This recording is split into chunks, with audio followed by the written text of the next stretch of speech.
Monday, December the 18th, we'll kick off our commissioners meeting. There are Title VI forms on the back table. If you care to fill one of those out, turn those into the auditor's office.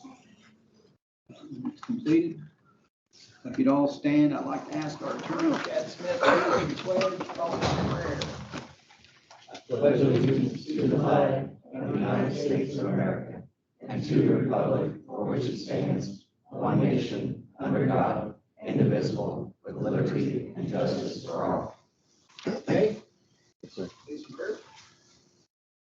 Father God, we come before you today thanking you for another day of life. We thank you for the privilege of living in this country and being a part of this community. God, we reflect on all of our blessings today, and God, we just say thank you. We are very, very blessed people. And God, we pray today for these elected officials that are tasked with governing. God, today we pray that you would be with this meeting. God, that you would be with everyone that speaks, everyone that shares. And God, we pray that you would give these elected officials the appropriate humility. God, that you give them the appropriate curiosity, that you give them the appropriate compassion, but you would also give them appropriate wisdom to bring order to situations, and God, to make decisions that aren't always easy. So God, we ask your blessing on this time that is shared. We pray for our community. We are very, very blessed, but there are many needs yet to be met. So God, we pray that you would be a part of this community and move and work in our midst. We pray these things in Jesus' name. Amen. Okay.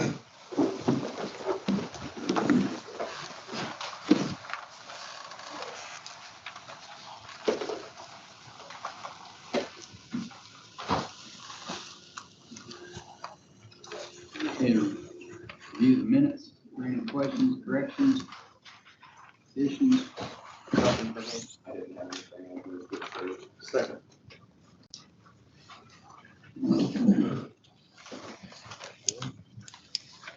Claims.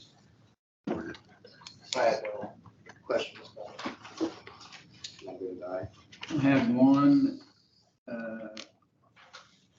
Danny contacted me about being struck. He had a $100 per diem for attending the conference in French Lick. He would like that to be struck from the claims. Other than that, I'm good. With that, Uh-huh. with that change, I move to approve. Second.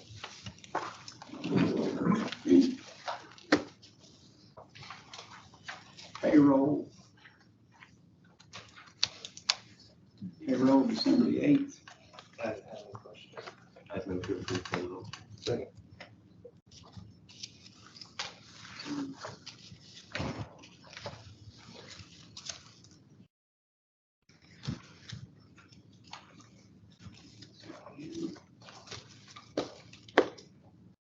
Todd out, Highway Department. Morning, gentlemen. At the county, we've been working on grading some of the gravel roads out there in the county. Been doing some patching, been doing some bushwhacking, still working on bridge maintenance. Got a couple culverts we need to put in. Working on road edges. On 700, 350, and 500. We're getting ready to start scoring for countywide bridge inspection. Notification Tim and I received on Saturday from NDOT, the community crossing grant for 2024. We're running a pilot on that, and the grant is going to be 1.5 million. So the match for the county would be $500,000 instead of 333,000. So we're kind of having to rework that to see where we're at in regards to the roads with the modified chip and seal. As far as the open house, I've invited the surrounding counties to come join us that are adjacent to us, connecting, and also the schools. Other than that, I don't have anything else to report. You gentlemen have something for me? With the community crossing that's coming, are we going to be able to address the issues with the drop-offs that we've been dealing with this year? That's not part of the program. So Weren't those roads paved as part of that same program though? those roads were paved for the 2022 that are paved in 2023. But address it so that it doesn't happen again, so that we don't have the same issues again. Going forward. Yeah, I'm not talking about going back on those That's other correct. roads. That would be something that I think you guys need to make the decision, okay? Because it's not part of the grant, okay? If you want to do that, if you pave roads, if you guys decide that we want to do that anytime we pave, then just know that there's a cost to that. So it's a pretty big cost. Well, how do we minimize it? Because I mean, I got another picture this weekend, north of Adams, where it looks like there's probably a 12, 13-inch drop off. That's all new pavement. What do we do? Because I mean, if you get a tire sucked down on that, you're going to be going off the road. That's my biggest complaint I hear from Highway 2. I've explained how the resurfacing and capping the road creates it, but we know that it creates it. So we have to have a plan so that when it happens, we can fix it. We can't be like, I mean, we're putting gravel down now, but we also know that gravel is not being compacted or put in place. So we need the shoulder widener or whatever to do that correctly. So we need to have a plan going forward that when these things happen, that we're fixing it. I don't know if immediately is the right answer, but on the short term versus, we'll get to it next year, and potentially happen 8 or 9 months. Somebody who pulls a trailer on a county road, I spend a lot of time in the ditch.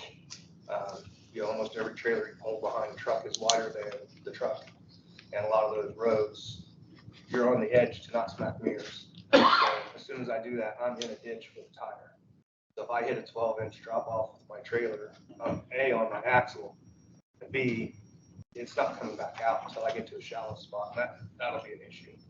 So from a liability standpoint, we need to have a plan moving that forward and identifying that after the roads are done, and either have that be a part of the scope of the actual project so that it's covered with, expectations, or immediately having a plan to fix that. Yeah. We talked about discussing or creating a policy for a minimum drop off. I think the suggestion from Tim was 3 inches as being an acceptable amount of drop off from that. I think that's probably okay. How wide are we making the roads? We try to get to 20 foot. Okay, as far as width. Some areas you can't because of the terrain, whether it be trees or ditch or, but if you drive down some of these roads, some of these roads where you're wanting us to put a rather large drop off, it's right there in the ditch. Okay, so if you put stone in there, the stone's just gonna go on down the ditch. Okay. So I don't know what the answer is. I know this year's grant is HMA overlay. That was last year. I think, like I said, I think that needs to be a kind of a big decision from the power to be, how we're going to address it. Number one, we're going to buy a road widener. We're going to buy an offset roller to do all that. I don't know that there's money in the budget county to buy that. Okay, or do we just contract that out, which we've done in the past? And for the most part, I think we did 2 years. I think it was last year. No, it wasn't last year. It was the year before. The year before, we went and did 2 years of community crossing grant. And I think the total bill for that was $500,000. Stone Edge. We've talked a lot about what to do once it's been done. Is there anything we can do to keep it from happening? That was the basis of my question, so that we don't have to deal with We're this. reacting to the drop off, but is there something that we should be doing to keep it from happening? Well, the first thing that we do is actually go through and get its profile back. Some milling is required to do that. Okay, and also a short or whatever amount would be required to get the road profile back. And then we come through and we do, what is it, 1.5 inches, 2 inches? inch and a half overlay, but we wedge, I mean, roads are wedged before. Yeah. What's happened 10, 15 years ago, when they chip and sealed roads, they didn't have a chip and seal box wide enough to do the full width of the road, so they did one lane at a time. Well, where that chip and seal hit the middle and lapped, that created a artificial crown. And now you've got roads that we're trying to community crossing overlay with a extra crown in the center. So when you wedge those, you're putting 4 or 5 inches out here at the outside and nothing in the middle to get the profile back, so that you have a 2% crown in the road. So that it's a difficult task. That's why a lot of roads, and plus the fact that we're widening those roads, it appears that there's 10 inches of asphalt out here, and there is in a diagonal, but as far as actual up and down, there may be 4 or 5 inches. So it's kind of delusional a little bit, but we are making the roads wider. Highway department's going out and edging, burning. Secret is stay on the black. What's a standard road width? I think Is it 120 inches, 10 feet? You mean lane? Yeah. I don't know that there's a standard. Most counties hope to get 18 feet. I think that's what it's been in the past. I think for the spec for the highway department, our spec is basically try to get 20 foot. 20 foot with a shoulder, 20 foot without a shoulder. A black, 20 foot black. 20 foot of roadway. But on some of those roads, you can't get that. You have to go down this stretch and all of a sudden you got to pull in because of the ditch or trees or whatever. But we try to get as wide as we can.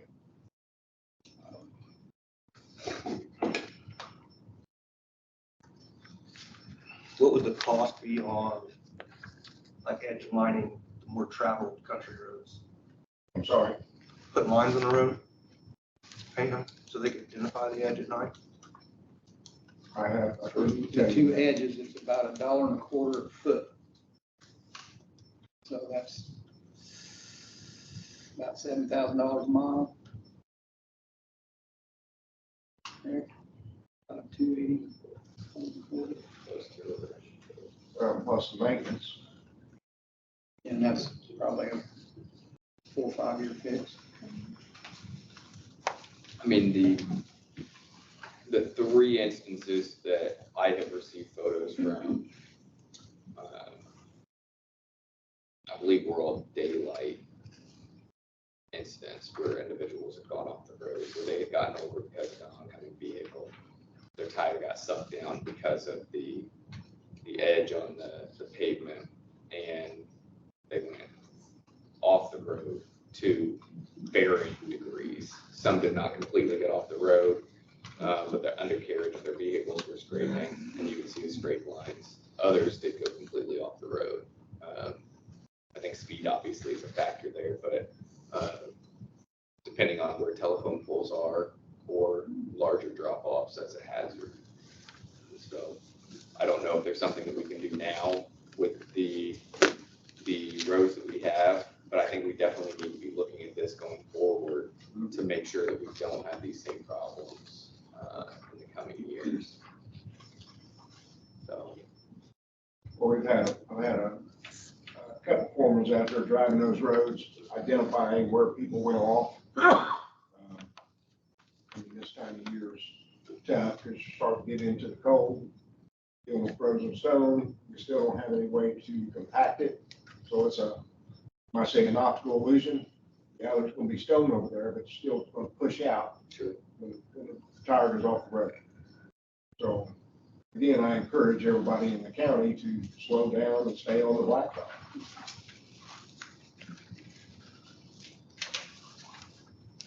You know, some people are more courteous than others. So if you see a wide vehicle, they got a driveway to pull in, they're thinking of themselves and other people in the county. You know, so they might get over in that driveway to allow that big piece of equipment to come by. And then there's some of them that are in such a hurry, it doesn't matter who's coming down the road, they're still going to go.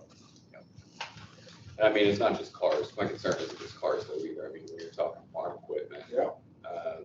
Going down the road, going over some of those steep edges.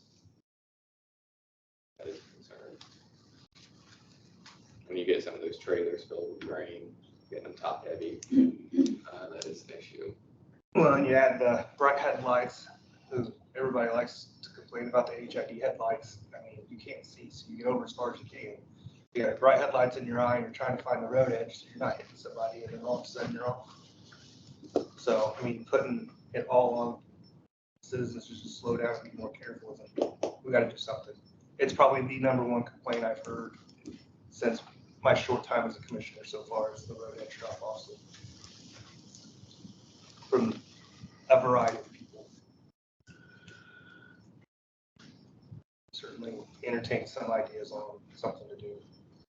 I think we need to do something, even if it is going out and putting gravel. I know it's not the best permanent solution, but I think getting stone in those really bad areas, I think we need to do something. I think it's an issue.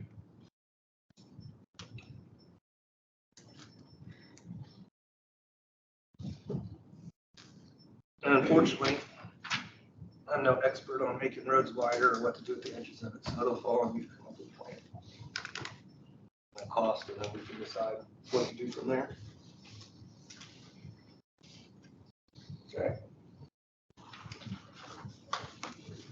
We have pay app number 15, highway garage, to be sent to TIF board. This application is $1,622,102.67.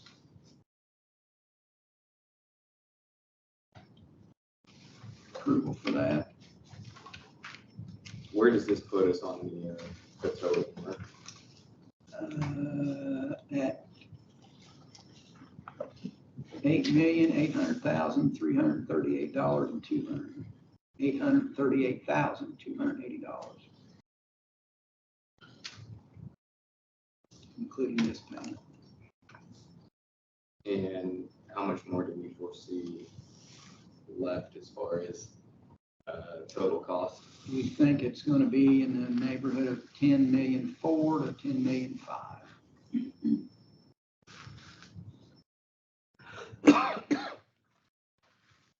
TIF cutoff is at $9 million. So this still is inside there.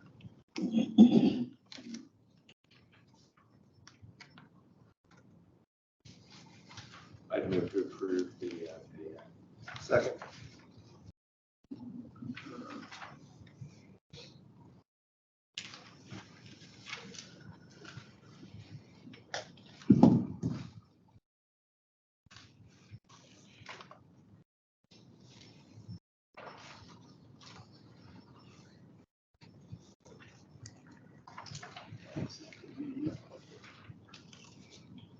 We have an invoice from Strand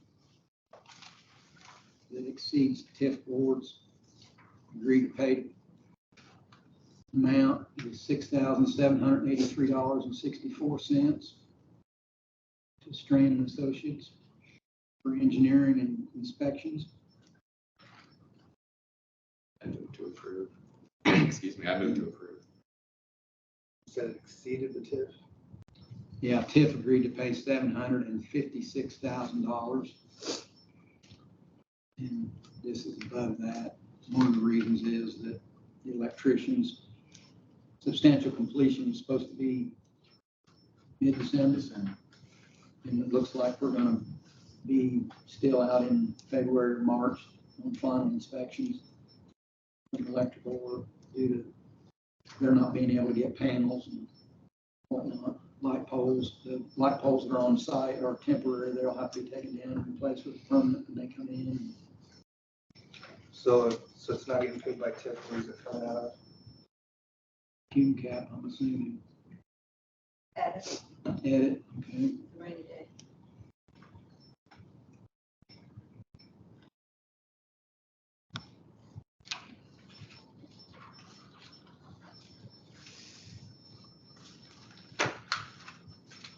Okay, so it's how much out of edit then? This payment, $6,783.64. Services to the end of November.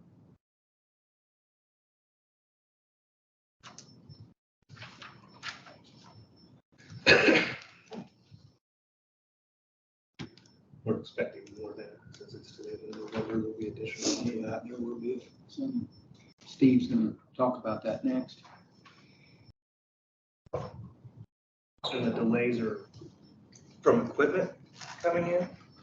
Mostly materials due to electrical materials, panels, sub panels, generator. Like I said, light pole.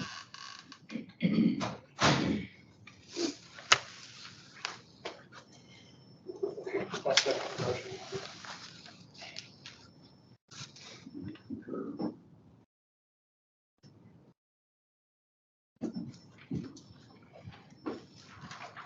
Okay, Steve.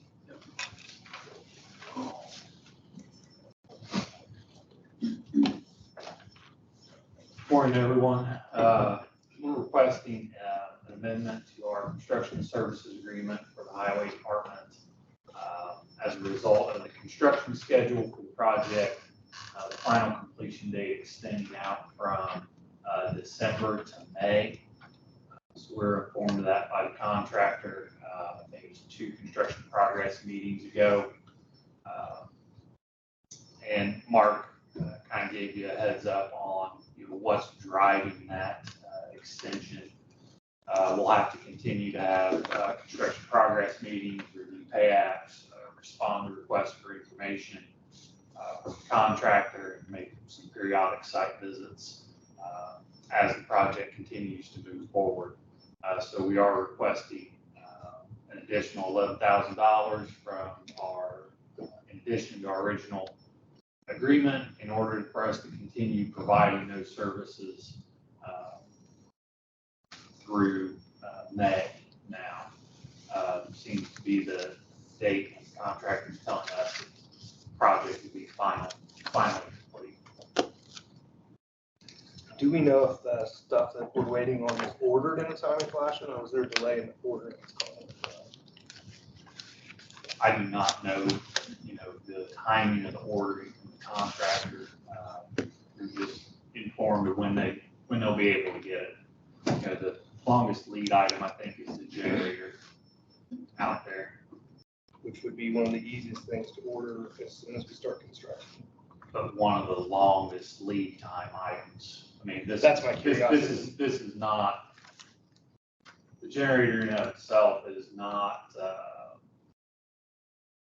it's not something specific to this project that's taken long. All of our projects that have generators on are very long lead times, over 12 months usually. Do we need the services for a generator install? Well, they're gonna put a pigtail on so that if it goes down, we can use EMA generator can plug in. My question is, do we need the oversight for just that part of it and complete the services with them before the generators?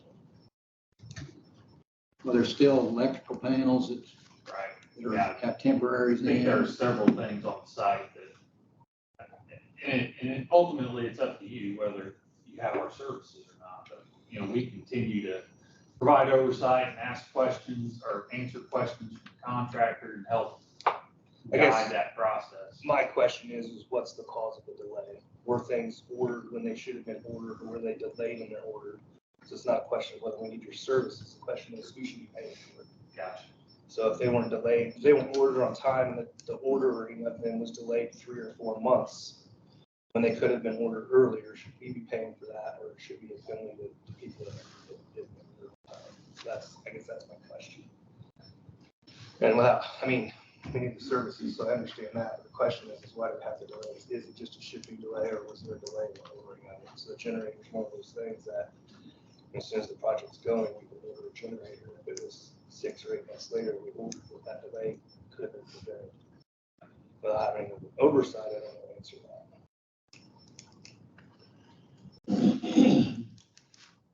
Yeah, this is out of my realm of expertise here.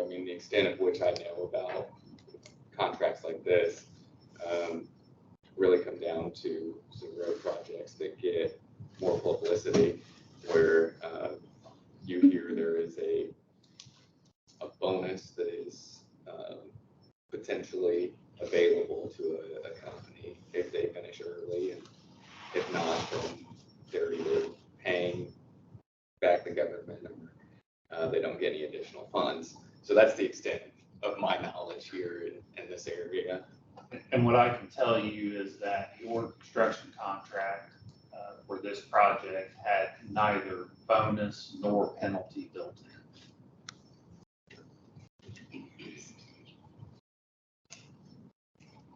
This is $11,000 additional. Yes, And that covers everything until May. yes. Are we sure that it would be done by May? That's what we're being told by the contractor. And which contractor is this that is, Maxwell Construction. did they sub this part out, or? The electrical part, so, yes. They'll close.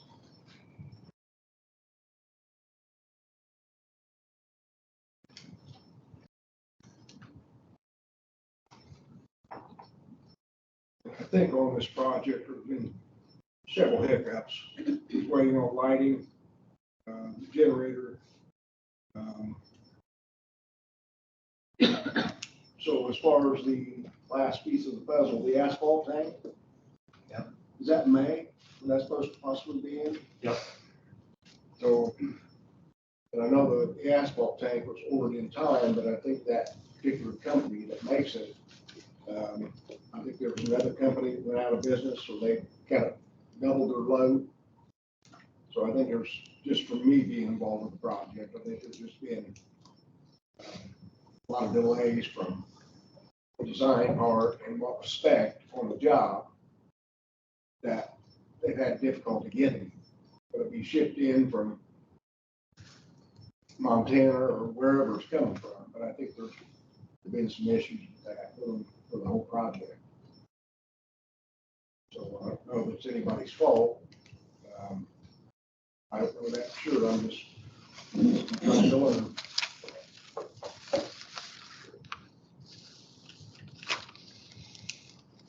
Well, I guess when it comes to continuity, I want to see us finish the project the way that we started it. So, And we can put pressure on Maxwell, put pressure on the electrician. Help us out on some of this maybe. That would be my hope. Like I said, I'm not against the contract and extending it. It's just a question of, okay, we're extending, why? And is that preventable? And if it was preventable, do we share the cost of the extension, or should that be shared with somebody else? I'll make a motion to approve. I'll second. Thank you, Steve. No, thank you. Kenny? Good morning, Commissioner. Since our last meeting, I had 38 building inspections, 11 new building permits and plan reviews, 4 permit renewals.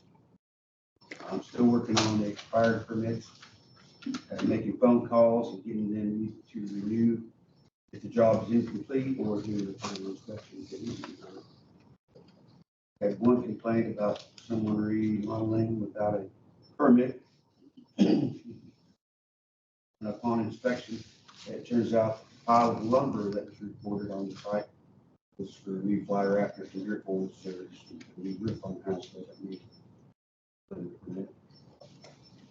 County attorney asked me to visit and take pictures of the property on 850 South, and it appears they did move one more vehicle. However, there are still at least 4 or 5 unlicensed vehicles on the property, and I will keep an eye on that and see if we progresses in. We've gone all the way through payment on that, right? We have gone all the way through. We have a judgment allowing us to enter and clean up and assess costs to the homeowners. I asked him to get a progress because it has been probably about a month or more since we had seen it, and so post judgment, I didn't know if that was spurred them to finish. Sounds like it did not. So now it's a matter of how you all want to pursue enforcing the order. Who send out, and how hard and fast you want to enforce. My opinion is we need to be forward. So we need to figure out what's down there and try to get an estimate cost or contract cost to go clean up what's left. And bring that for approval for getting it paid for and getting it done. Does the court order cover not only the removal of the vehicles, but also the disposal of those? Yes, it covers everything top to bottom that the county will undertake to bring the property back into compliance, including attorney fees for the litigation, as it's authorized in our ordinance. So now, collection of costs is a different piece. The normal course is put on as a tax lien that's on the property. So this is the second largest complaint that I've had as a commissioner, is the blighted properties and the lack of progress or doing anything with them when people make a complaint.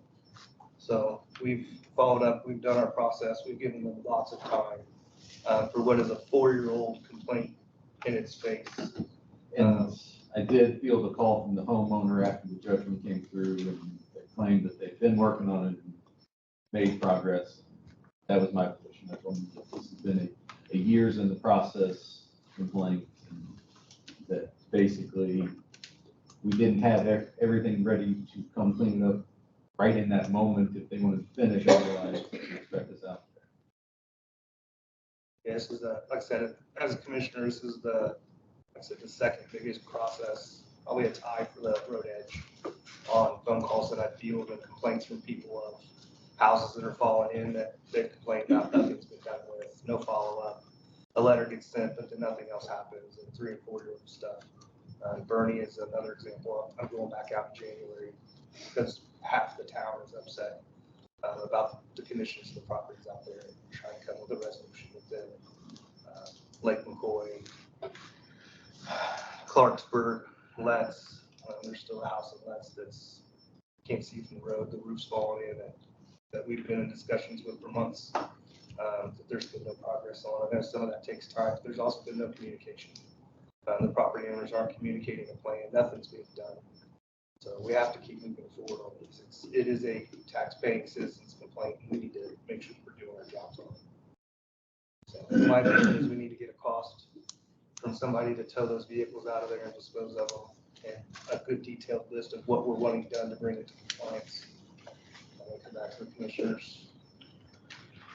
Does the, I'm guessing the answer to this is going to be yes, but if we so require a deputy from the sheriff's department to go out and these vehicles are going to be towed off property, will that cover any potential overtime or pay or anything like that if required? Because I can foresee some potential issues arising. The order I drafted was as broad as possible to include all of the costs the county incurs in bringing the property into compliance. So the end result is what will happen is once the cleanup is done, we will submit an affidavit to the court approving the costs. So ultimately it's in the judge's hands, but the way the order is written, it should include all costs. Yeah, I think we've taken it this far. I don't think this is the point in which we pump the brakes. So if we want to do a request for bids from towing companies or whatever it might be, we can to, so we have a number of them here locally. Yeah, we'll need to get a scope of work from Kenny on exactly what we need to do to bring it to compliance. Funding for this, talked to Krista. There's a $500 line item for blighted properties and HERS. That's something we may want to look at doing a one-time payment to. And then hopefully with the tax collection on some of these, it will help sustain that. She also has a permitting deposit that she receives, and if all permitting done correctly by the end of the first year, the person applying for the permit gets that $100 back. And if it does not get returned to the permitting person, it goes into the general fund. And we've discussed potentially maybe moving that into the blighted property area instead of the general to help support this process in the future. I think Jennings County, when they came and met with Lake McCoy Committee, had, I think, $250,000 initially given to them to start their process, and it's been able to be sustainable running along with that. I don't know exactly what it looks like, but it's something that we're going to have to address it, and probably in the short term of getting some funds into that thing for Kristen to manage and make sure that we're paying that in and out and collecting into it. I think there's 20 or 25 current complaints on property cleanup, houses that are condemnable or condemned. We're gonna have to take some action on at some point. Kenny, have you had time to consider, now that we're coming up here on 24, a way to catalog these so that we actually have some number that's assigned to the various complaints, even if it's just 2024-1, 2024-2. That way you have a complete file for each one of those, and so that we can keep records for what each one of those are based on your own filing system, the numbering system. I'll have to talk to Debbie and Kristen. It's something to figure out. Just with the number of them that we have, I think it'd be a good idea. So I've kind of been loosely working on a system for that. I'm gonna try to take, I think between Christmas and New Year's, I'll come in and spend some time with Kenny and Kristen and Debbie and come up with a system. And I'll also try to figure out how the workload can get divided. It'll be, I mean, with just the volume that we have, it's gonna be a lot for Kenny to do by himself. Kristen, Debbie, and I have been talking about. They've got some improvement process to try to free up some time for them to help too and help manage some of this stuff. So he said with the volume, there's going to be a lot, but we're trying to figure some of that. But I've got some ideas and some spreadsheet stuff and numbering systems so that we can keep track of it better. So where we're at, we need a list of what needs to be removed. How we need to address that, and then we can put out a request for bids for companies to come in and remove those, and figure out where we're going to take them. Okay. I did take some pictures. You got some pictures here. This is on the way in, and these two vehicles were moved from the original property to the property. These two trailers, 3 trucks here that are on different property was moved from this property. These two vehicles there.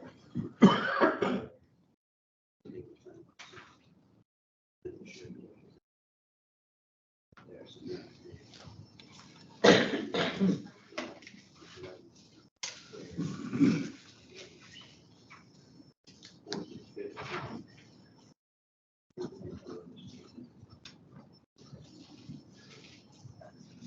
Okay.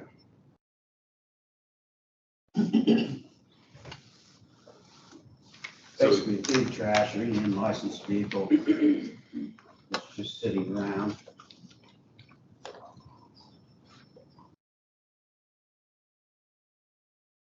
I'll get back down there and get some better pictures. Yeah, so that way we have an actual description of what the vehicles or the camper or anything like that. I don't know as much as campers, anything, but if there's no license on, it, you know, that can be more of the vehicles and trash.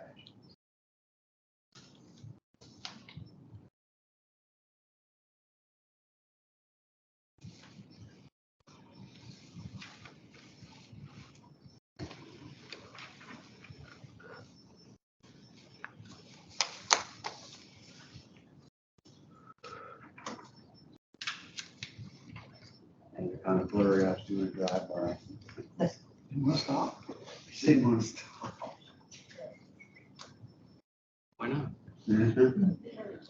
So the property that moved these vehicles to, is that even their property?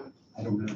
I gotta look into that. I don't think so. I don't think so. We need to look at that, contact that property owner and see if, because we take it off of that property, it doesn't have anything to do with what we've done. So if they've moved them there with permission, we'd have to start a new process for the ones on somebody else's property. So we need to contact that property owner, see if they're there with permission. And then if they are, they can get a letter too. Anything else, Kenny? Nope, thank you, Kenny. Thanks, sir. Sheriff? Good morning. If you will recall, earlier this year, we were able to purchase body cameras for all of our deputies. We purchased them through Axon. Between yourselves and the council, we were gracious enough to get ARPA money to pay those off.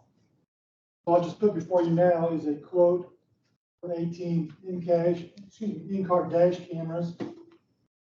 18 of those at a cost of $222,069.60. Ashley Wilson and Rob Goodfellow have been working very diligently on a grant through the Criminal Justice Institute. They received a grant to pay for $194,762.88 of that total cost. That leaves a balance of $27,306.72. This grant, there's a 5-year service contract to go along with this purchase.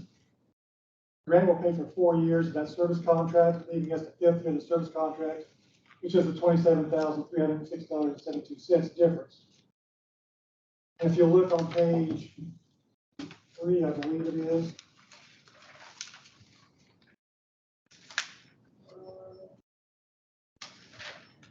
Excuse me, page 4 lays out paying that $27,000 out over 4 years. Exxon has agreed to pay that over 4 years, the first payment being due in January of 2025 at a cost of $6,826.88 per year. So I'm seeking your approval to proceed with this, to purchase the in-car dash cameras. And we should be able to put that $6,000 of the service contract into our budget for the next 4 years moving forward. Pretty good deal for us on the purchase of these cameras.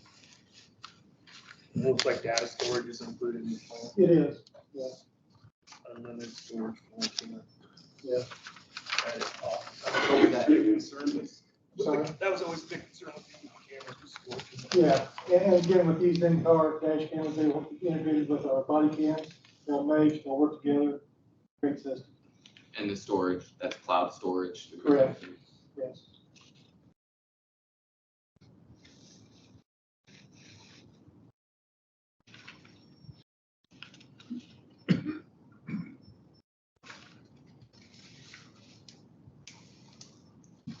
It's awesome. Good job on the grant. Yeah, again, actually, Rob did a tremendous amount of work in it. We were pleasantly surprised when we received the notification. I know when I had my car camera, it was amazing. 10 cases and it just closed them up. There was no Right. question. And again, week before last, we had 2 pursuits in 1 week. The body cams, when the pursuit's going on, all you see is the steering wheel. Now we're gonna be able to see what's actually going on in the pursuit. And Sheriff, I may have missed this, the part that's not covered by the grant, where is that 27,000? It's the 5th year of the service contract.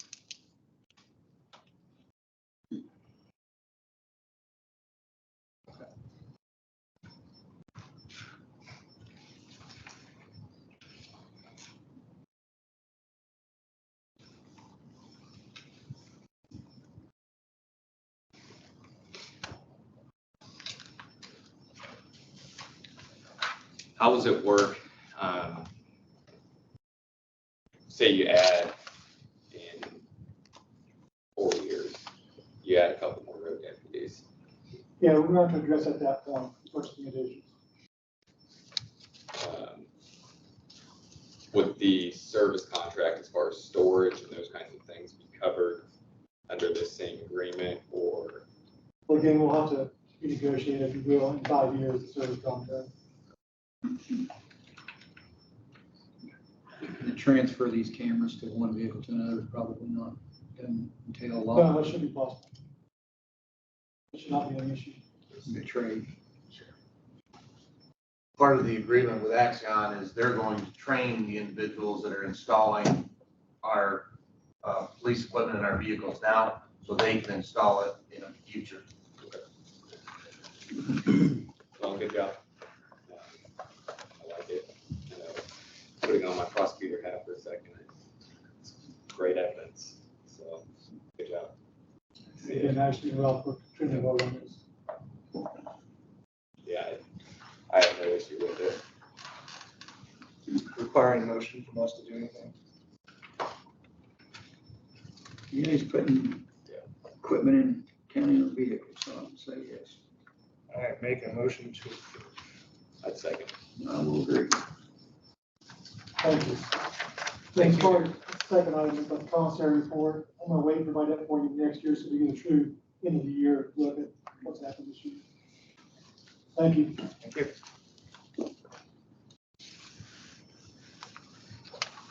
Ryan? Good morning.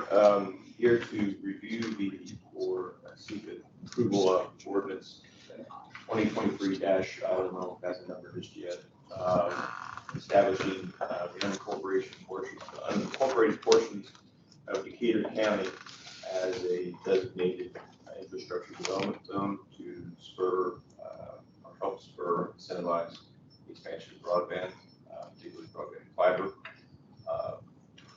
He introduced this at the last commissioners meeting, and it's just, you guys each have a copy. I was at the last meeting.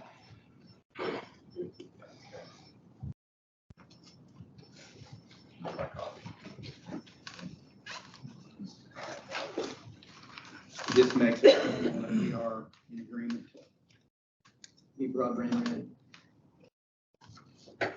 Again, what this does is provide incentives for the infrastructure that we put in, not any sort of maintenance or refurbishing of existing infrastructure, but new infrastructure, and particularly that associated with fiber directly to homes.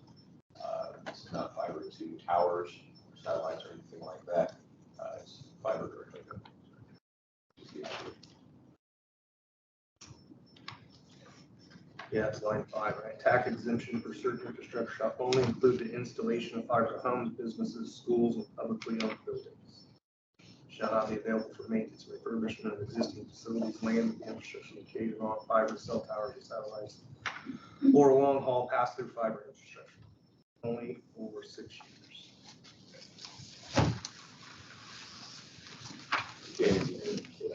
Leave it between 1.2-3. Correct. I'd make a motion to move to approve. A second. I will concur.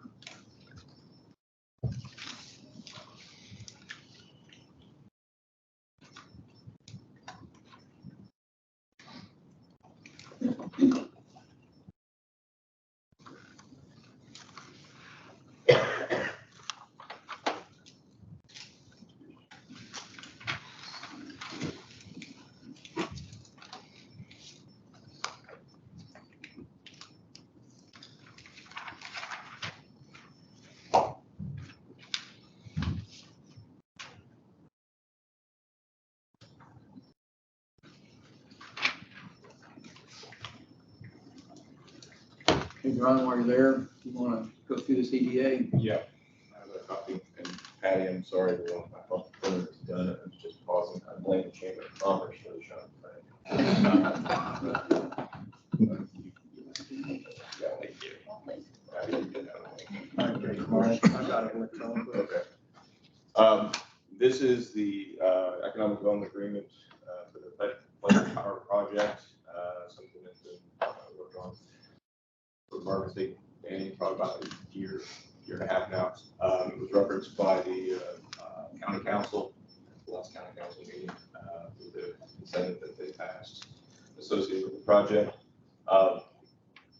It is something that sets up the structure for the incentives to the project, as well as references the road use agreement and the commission agreement, which construction currently being sorted out. It also has some stipulations that take place before the end of the year, and I believe that paying you sort of professional fees that went into establishing this contract on behalf of the county, so the county would not be added in costs or anything like that. Had been reviewed by Barnes and Thornburg. Recall in email, I think that everybody was approval.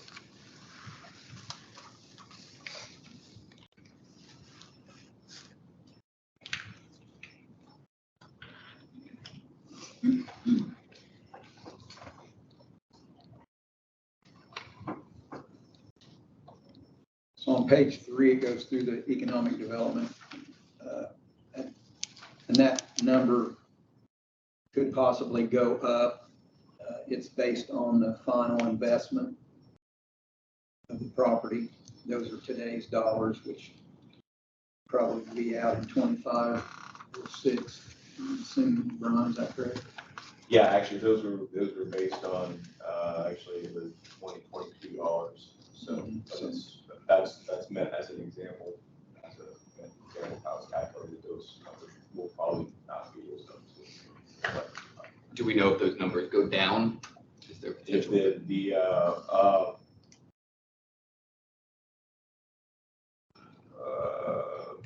it's by a percentage, so by chance the battery industry all of a sudden goes in a tailspin and everything becomes super cheap. There's a possibility of that, but that would have been the same with any sort of personal property that we would have get.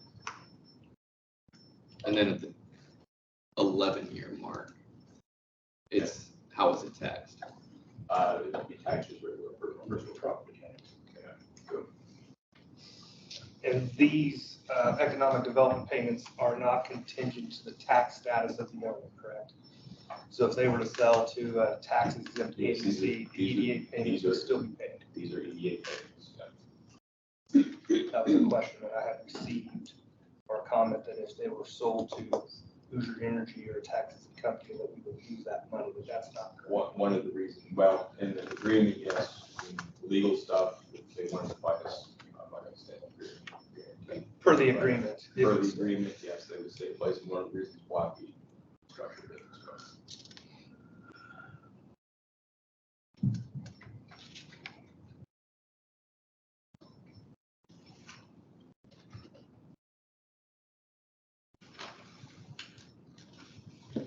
If they choose not to build for some reason, it just goes away, correct? Correct. The economic development payments start when the project is first assessed. So it's not that sense. I would count as costs and putting these together, the professional consulting fees will still be covered, obviously. I only saw one date in here. I'm trying to find it now so I can reference it. That December 15th. the date has already passed. So that could be by the end of the year. I think that was for the professional development. Yes.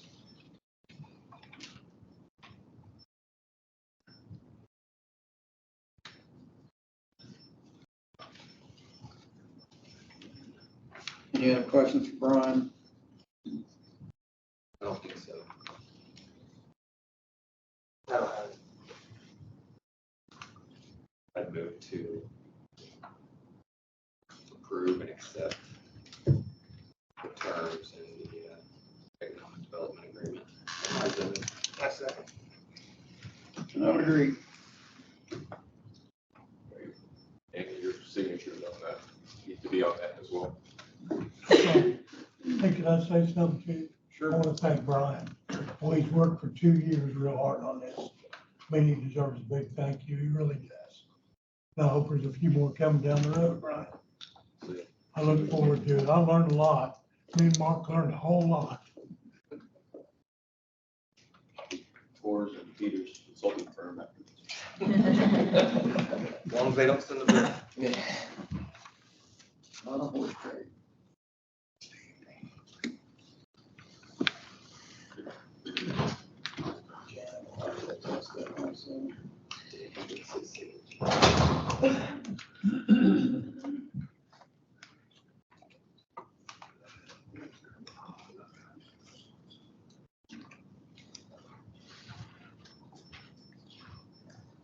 Next up is the sale of highway department. So before we get too far into that, I've got some questions or some budgetary items. That's in here, please. That I kind of been reviewing and going over for the last couple of weeks. In part in conversation with the pool conversation, but also now the county highway garage conversation. I've been looking at different spending or areas of funding in our schedule balances by fund provided by the auditor's office. It looks like we have $2.3 million in our edit account as of the November 30th balances by fund. And our coon cap development fund is showing 1.4 million balance on that.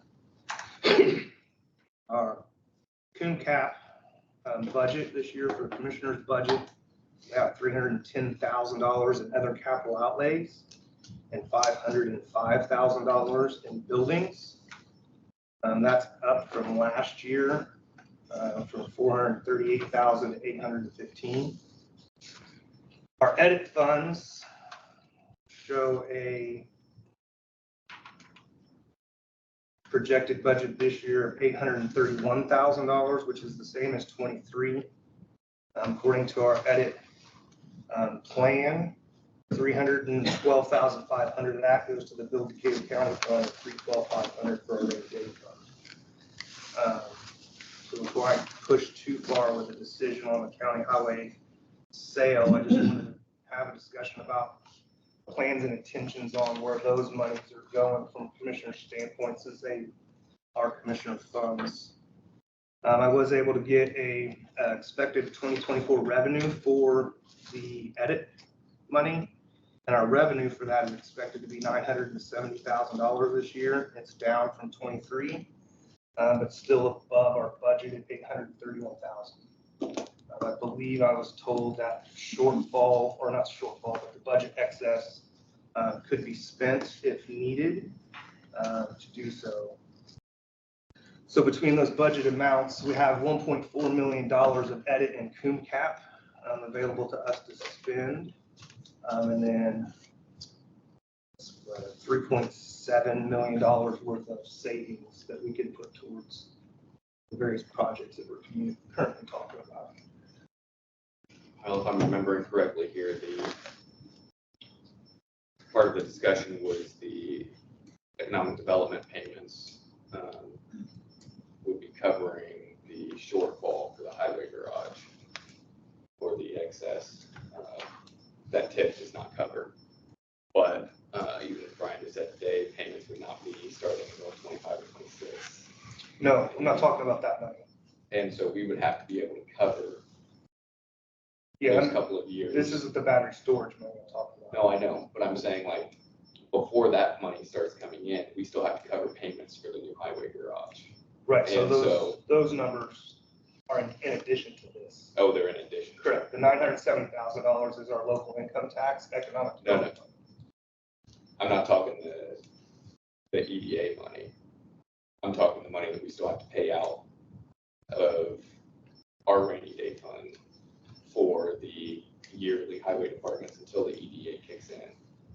I guess I don't know what you're talking about. What are we Well, we paying? still have to cover the 1.5 million shortfall out of the highway department. Okay, so that money is coming from where? I think the discussion was either savings or rainy day. Is that correct, Mark? And so my concern with tying that money up other places that you were just talking about is we still have to cover the payments out of the new highway garage before the economic development payments for the battery storage that Bryan just talked about. So what are those payments? So we're looking at 1.5 million now, or 1.4, 1.5 as of this morning. 1.5. And we found out a couple meetings ago after we had approved the sale of the highway garage that the interest rate was 5.5. Is that what it was?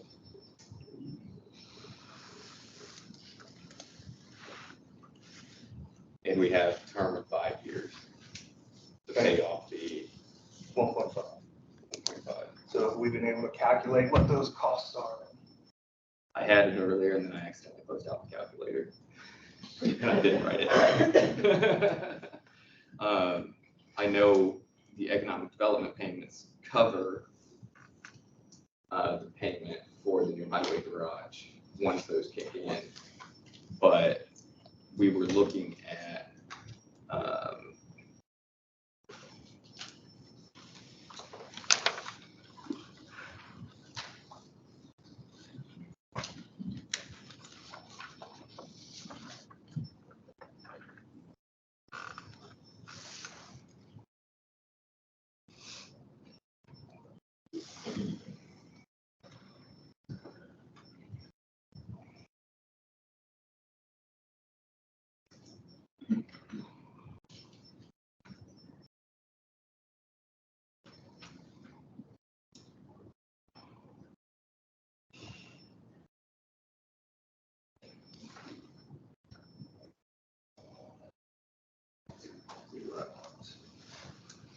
About 350,000.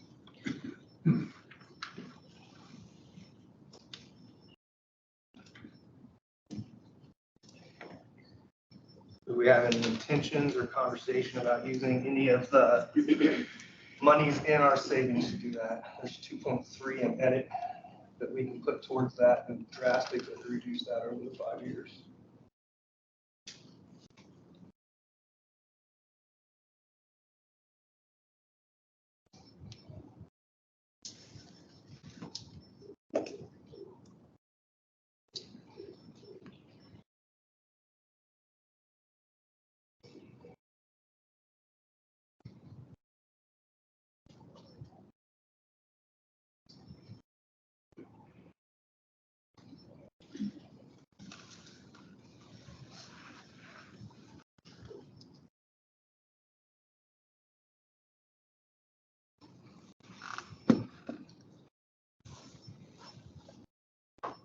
how much did you say was in rainy day? 2.3 million in edit. As of, That's cash. Correct. Whatever items in that budget that have to be supported. okay, And have all the two. No. so what has to remain, I mean, that's the conversation. What has to stay there, what's available Right, for and you us also to have spend. to change your edit plan if you're gonna make payments or do anything different than what's budgeted right now. That's per statute. With where we're at right now, Janet, do we have the ability to make the 2024 payment for the new highway garage out of rainy day? With the way it's written? 312,000 is budgeted next year. You can ask for an additional if you don't touch any of the cash. Mhm. But once you spend it, then we're day to day on what percentage month next year to make our obligations. Once we spend in addition to the 312. So in order to spend any of that 2.3 million that is in edit cash, we have to adjust our edit plan. Correct. Okay. But you can't have all the 2.3 million. I'm saying you got 831,000 that you budgeted, it's obligated. So you need to leave that much in there just to cover. The expected revenue is 907,000, correct? Correct. And that's again, to support that 831,000 still. And the 970 doesn't come in at once. Okay. In 12 months, and it's gone. So then how much of the 2.3 is available? I don't know, I don't know what the balance of your edit is for the remainder of this year, but you've obligated. I have to go through the allocation budget. We spent nothing out of rainy day, there was 113,000 left in, I'm sorry, there's 113,000 left in rainy day, and all of Decatur counts. All of it built to Decatur County is. But after the first year, anticipating there'd be no payments until after then, that would all go into that cash balance, correct? It sits there, yes. Cash just to support it. So January 1, that number would be expected to go up from 2.3. No, not January 1, but whenever the payment comes in. It would just, again, 70 by 12.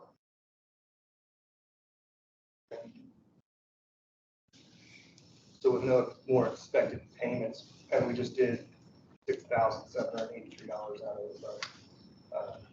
Is there room for that between now and then? So we could spend $1 million out of it next year then.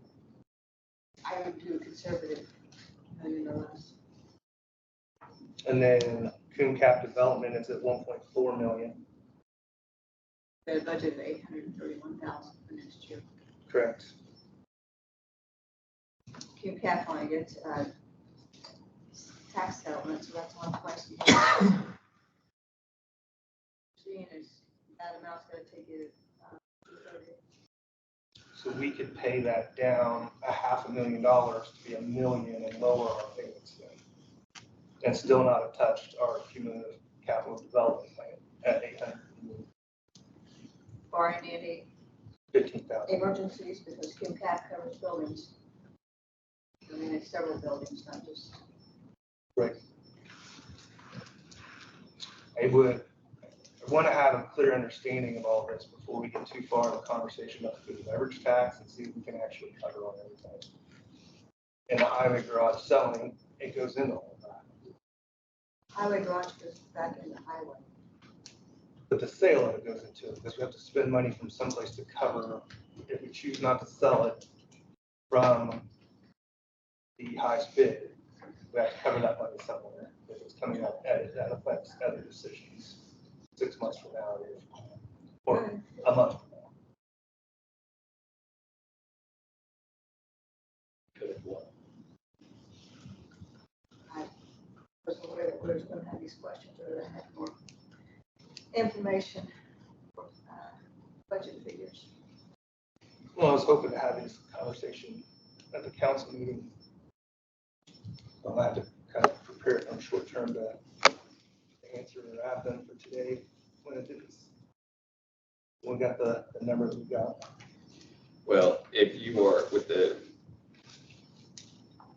numbers that you are discussing here and kind of where I see you at least like hinting towards of like an early payoff on the highway garage, there's potential numbers. I don't know if that's what you're intending or if that's just what I'm reading into what you're discussing. My concern would be that we would deplete accounts to a period where we leave us to have potential issue. I am for making larger payments to avoid interest. That was a big part of my discussion last time we were discussing the highway garage. But I also don't want to see us deplete accounts to where we're running day to day.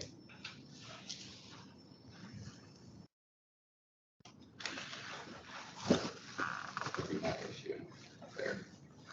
And so if we can get to, if we pay extra above the 312, we pay extra above the 312, which I think we'll have to by looking at the interest rates anyways.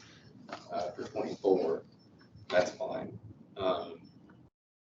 And we might even have to pay again in 25, depending on when the EDA agreement, the payments actually start coming in.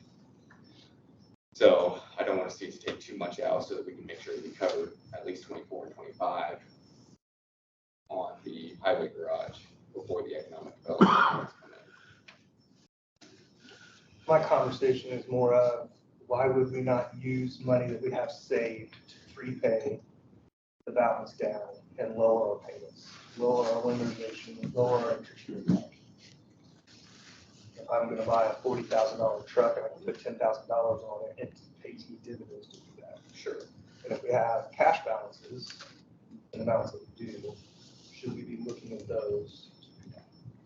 Preparing for untold emergencies in the future is a great idea, but we have an issue in front of us that we need to consider too.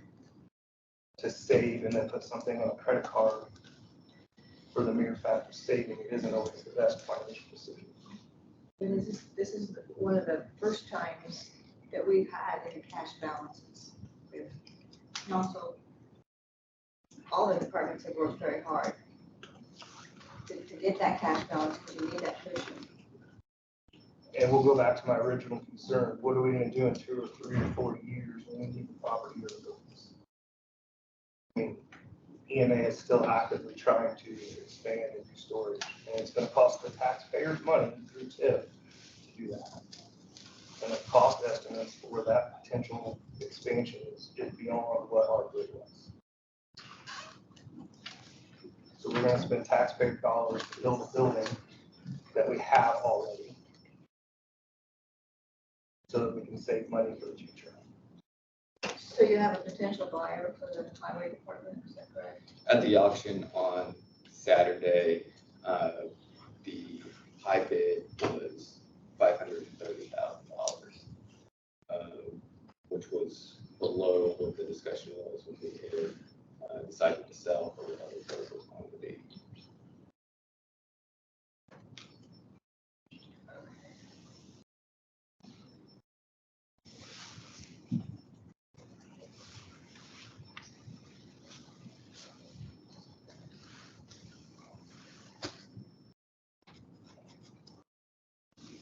So again, point on the agenda is the sale of the highway department. Bryan? There you go. Good morning, everyone. I don't know if everybody is familiar with myself. I am Bryan Owens, Meyerrose of Indiana. This is Jared Barrett over here, one of our real estate agents.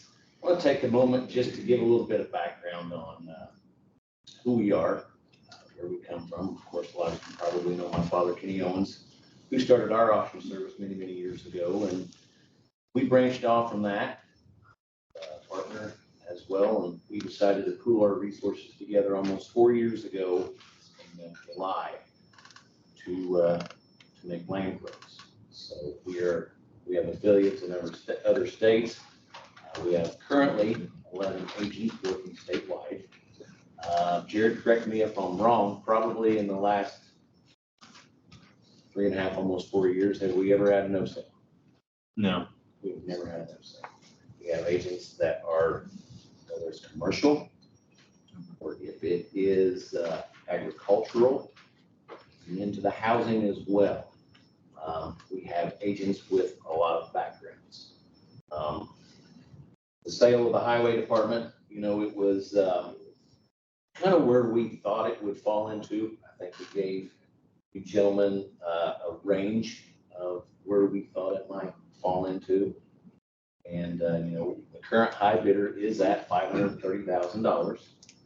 And I'm just going to let him remain anonymous at this point.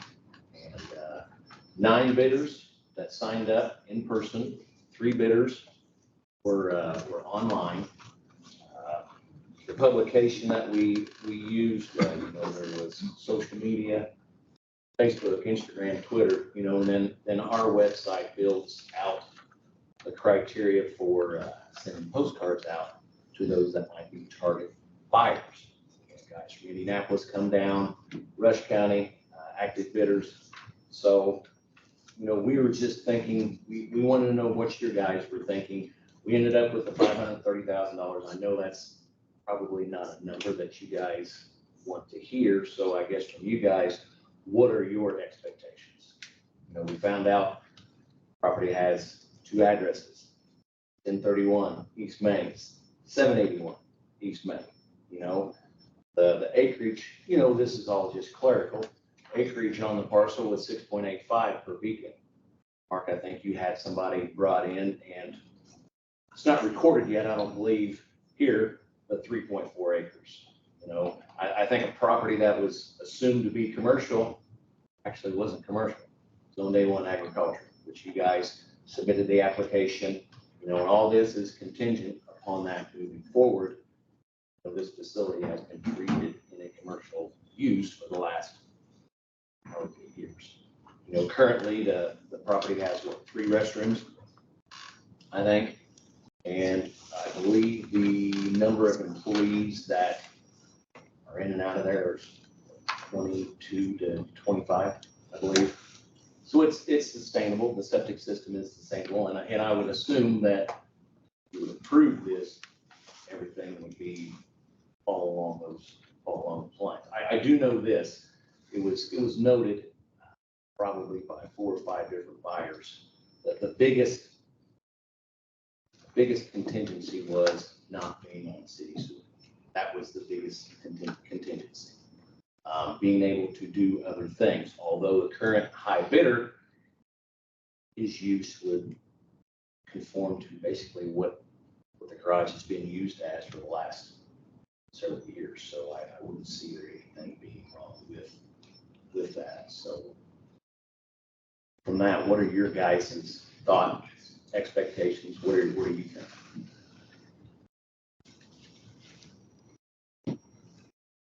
Well, I know from my standpoint, I was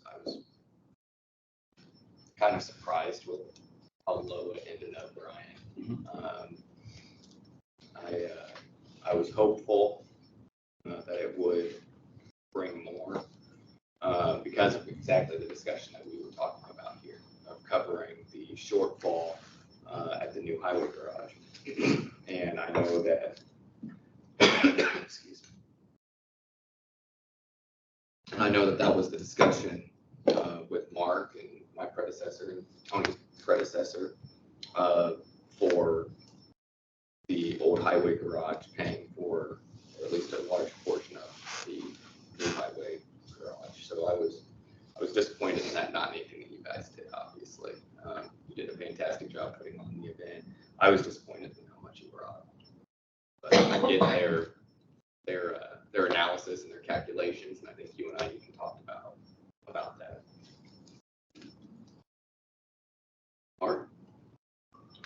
Yeah, I'm disappointed. I thought it would tip more than that. But auctions are the best way to see what the market will bear, and that's what the market will bear. So that's why I think we chose to market it through an auction. It's all just taxpayer business for me. When there's projects on the table that cost more than the received bid, I have a hard time moving forward with that. And it's been a taxpayer money on a different project that could just be utilized for what we already have. So I was hopeful it would bring more, obviously. Janet, do you know what utilities are at the old highway garage on top of your head? I do not, I have to think if I have. I do know that they're on city water, they're on Houk, they're on Beckman. I believe they are on RMC, is that correct? New garage is on RBC. Oh, I'm sorry. Which is substantially higher than Duke. We did get Beckman's out there, or Center Point, I'm sorry. Plus city water, and I'm assuming city sewage out there now, at the new one. Oh, New one. So that's another cost that was not calculated into your next year's budget. Plus, what, phone, telephone, internet, I'm sorry? telephone, internet, Great Plains.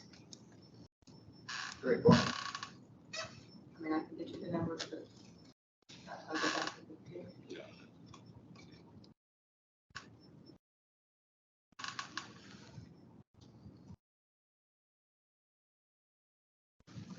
It's big. I mean, didn't you figure in the insurance cost? The property insurance?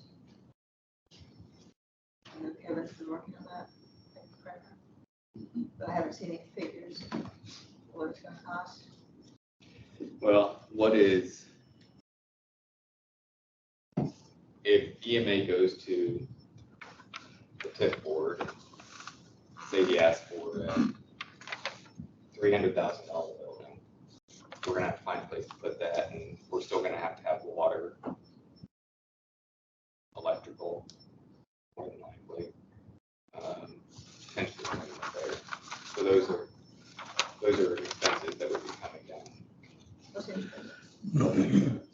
for that building. EMA would get a new building, right? And his first estimated cost was 1.2 million on that building. Yeah, and I May think, have been extra. I think everybody said that was more building. I haven't seen it, so I don't know. Just going from 1.2 to 300,000 is a big chunk. It is. So I don't know that 300,000 is anywhere near what it could cost. Does the temp board need to move? Or does the EMA need to move? The discussion, Danny, was that there are a number of high dollar items that are sitting outside in the weather, and that there needs to be a place to store those. I can see a storage building, It's the but I big can't see. issue. He brought us a $513,000 building to the tip board. I don't think he needs offices and stuff. I think he just needs storage. I mean, boy, he needs electricity and all of what he needs water. Unless it And was- the part of that, I think, goes to a discussion that I had also with the sheriff on storage issues due to some commissary, and that there's storage issues elsewhere in the county that could use current office space that even EMA is in right now. Who needs, I've talked to them all out there. They all said they're fine on office space right now. Office space, yes, but as far as other additional storage space for other departments, I mean, just talking with the sheriff this morning, there were potential issues for commissary storage because of prices for commissary have gone up. Let's not forget everything we had goes to county general. Does, and so that's why, We're, you Danny, know, that's why I was asking the questions about the utilities and other things that would be, you know, a carryover. Because if you're running city water and energy out there, electric out there right now, that is going to go down if you continue to have the old highway department in the county's portfolio, because you aren't going to be using that space as much as you're using it now. You aren't going to have the same number of guys in there. You aren't going to be running the same amount of equipment out of there. So your usage rate, I think, will go down. But that's why I was inquiring about I those. know in the past, the commissioners have tried to consolidate. That's the reason the Board of Health's out there, try to do away with some buildings, so we're not scattered all over the county. I mean, you understand what I mean? I do. So if we're talking about the new pole barn for where EMA would, for what EMA is asking for, where are we talking about putting that? He went down to he marked off down at the old jail, as he was down there. That's where all them flags and stuff came from down there. I'm not sure he was just looking to see if the building he brought to the tip board would fit there. To that point, we need to have these conversations, a 5 and 10 year plan financially and building wise, so we can make these decisions. And I've brought that up a couple times. I mean, we should be discussing this in its full conversation. Kind of like the council meeting, you know, it's not just a pool conversation, it's a annex conversation, it's an EMA building conversation, it's a fairgrounds conversation, we do our financial plan. I have to take all of that into account, along with the costs of what it's gonna take to have those things grow, move, or do the other.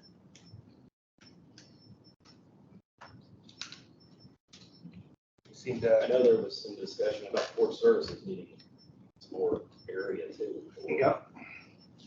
There's been discussion about you need some more area or move into a new location. That's possible. I mean, I'm here to answer questions or do whatever. I mean, I know port services is needing, with their changes that's going on, it's gonna need some more room, and they got one classroom right now for office area slash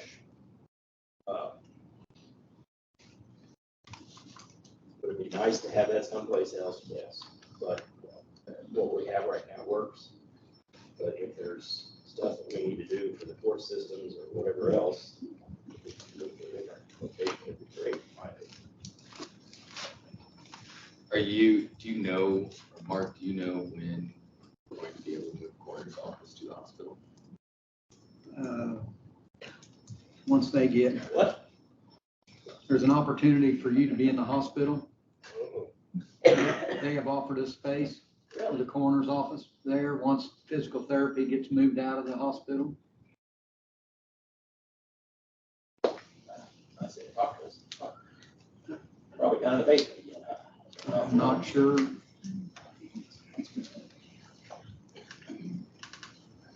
He said once they got moved out, they would gonna do some rearranging there, so that's an option.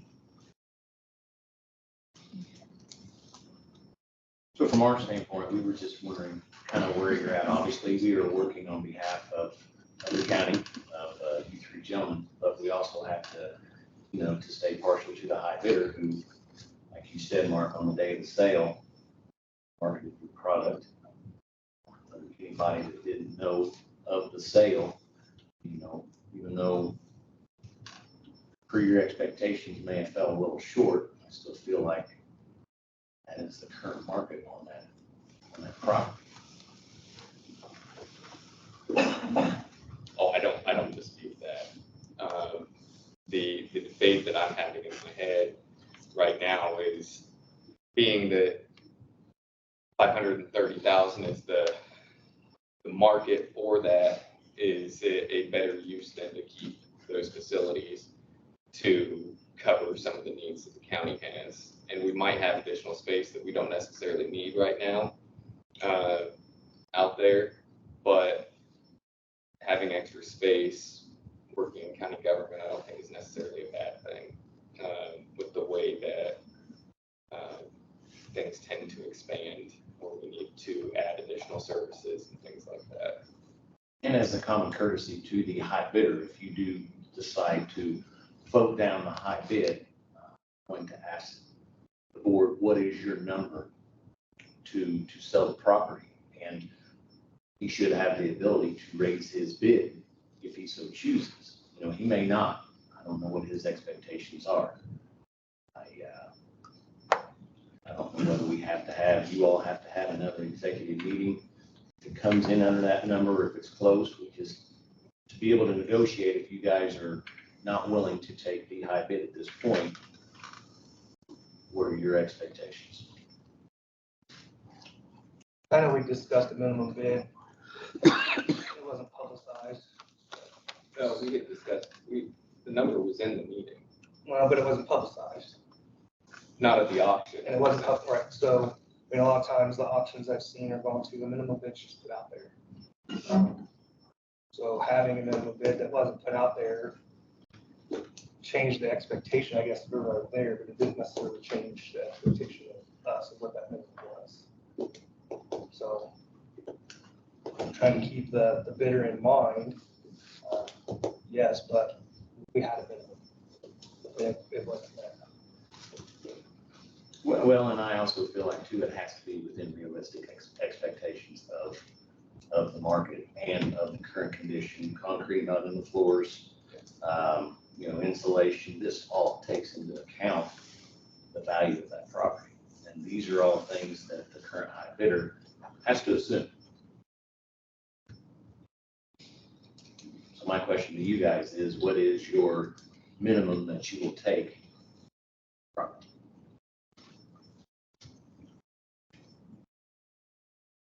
Well, I think before we get there, I would make the motion to turn down the high bid of $530,000 at the old highway garage. Yes, sir.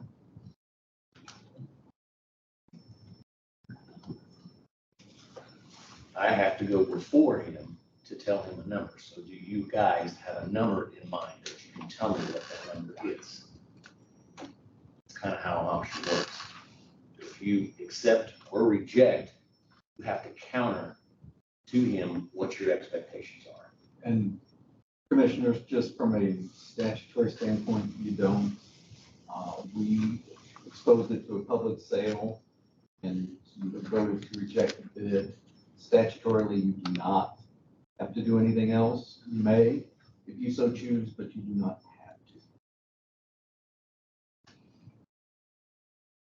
Any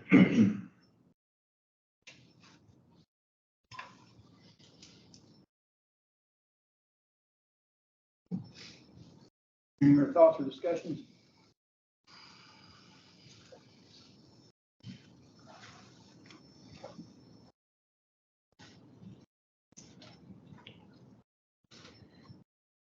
Biggest concern for me when I had voted to sell the highway department was that we didn't know where we were coming in at as far as interest rate and total.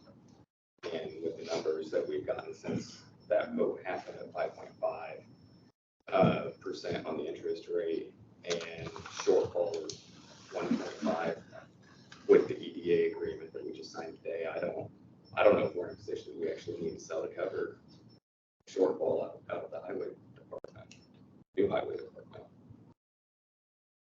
If we want to have a discussion in an executive session where we bring in counsel to talk about the hit on Q cap, have you in there where we can actually talk budget numbers to actually see what we can cover here. I'm not opposed to that, because then it can be more of an encompassing discussion there, where we're talking about the effect on if we actually keep the old highway garage in the county portfolio, what is that going to cost us versus what is the savings going to be if we sell it for $750, $800, whatever the number is that you would be comfortable with. And because that money could go directly to the new highway garage shortfall. And so then we would be, making that lump sum payment that you were talking about. Who maintains the empty buildings? Right.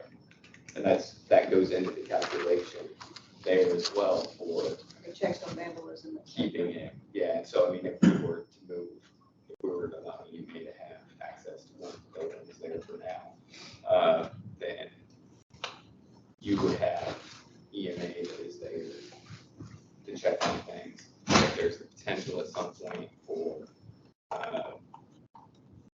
if TIP was going to be potentially willing to give money for a storage barn or facility for EMA, I don't know if they would have the ability to give money for some type of remodel or an animal shelter for one of the buildings out there.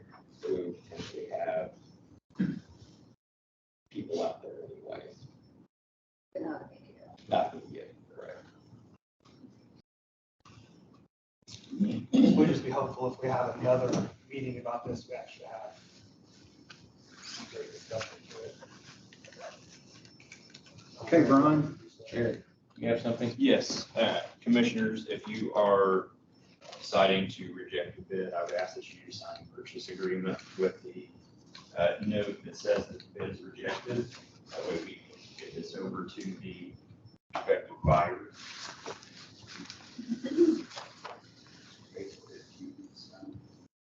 So at this point, you do not have a counter for them to consider? You have 2 votes not to sell. What we have. Right, but We have 2 votes to not accept the bid. Not to correct. But we have no number in mind that you are willing to give him at this point. Do you have an idea when you might? We'll discuss the best time to have an executive session to go over it again, or maybe let's go back to the. Will that be this year?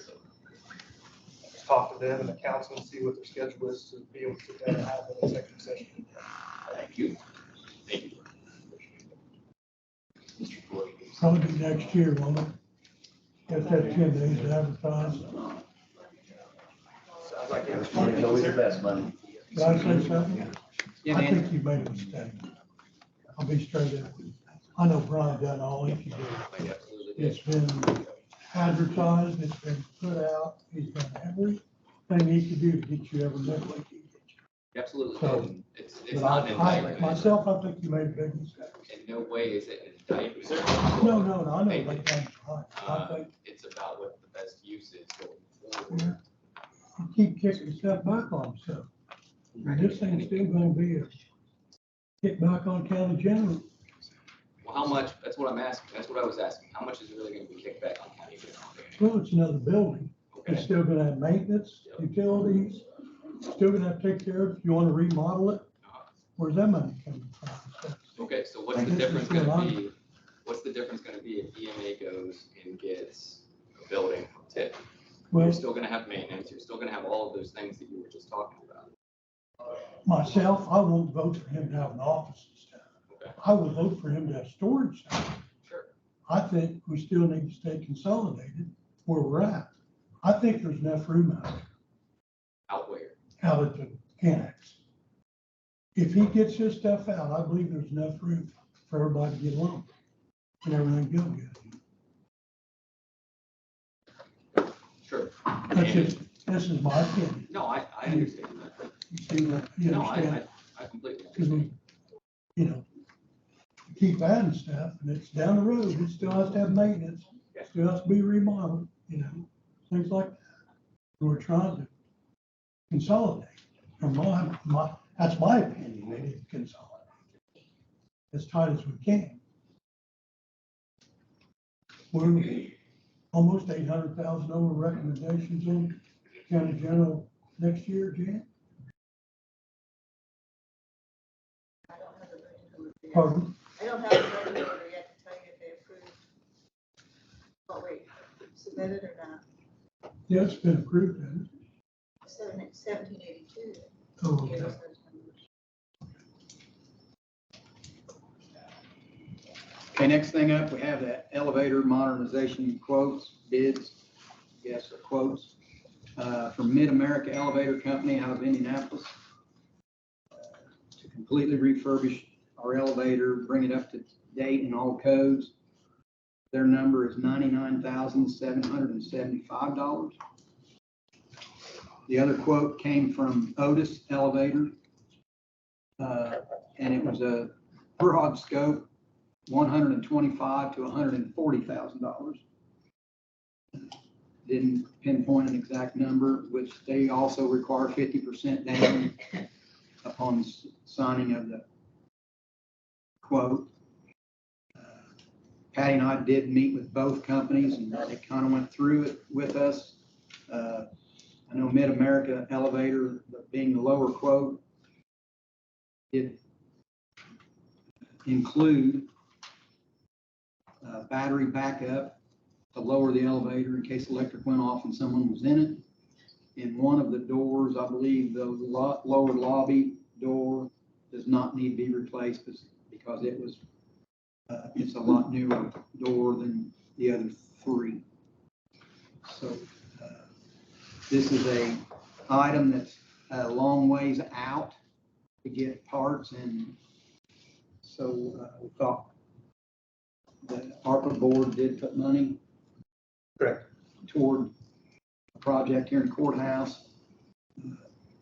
Thought we needed to get this thing up and going so they can get parts ordered and materials. And it's about an 8-week closure. We would be without an elevator.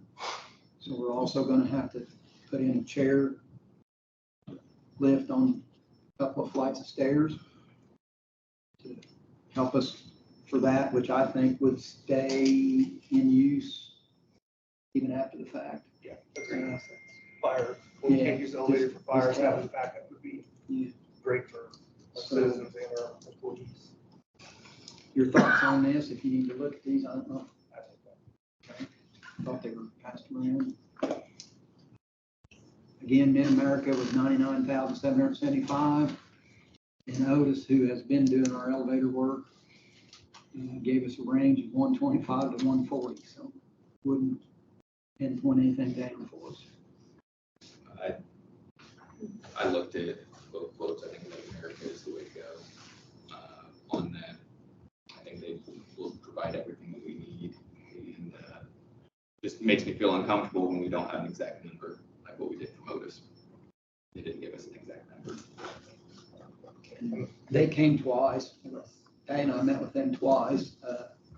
They were completely, I mean, they opened everything up, took us down in the pit and showed us just exactly what they're going to do and lighting. And there'll be some additional cost in this. We have to supply our own electrician and Get some fire panel. and some fire panel work has to be done to coincide with this to make bring it up to code. I'd make a motion to accept the bid there from Mid-America. Second. No, concur.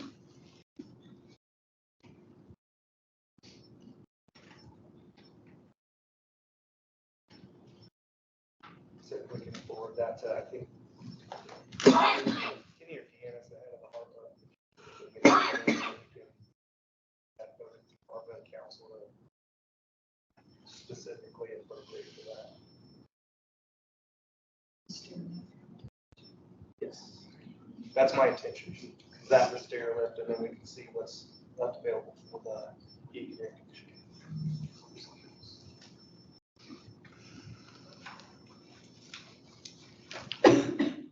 I don't know that ARPA can support all of it, but it can support.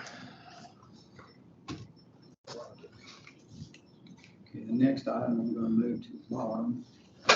Dawn? Morning. Morning.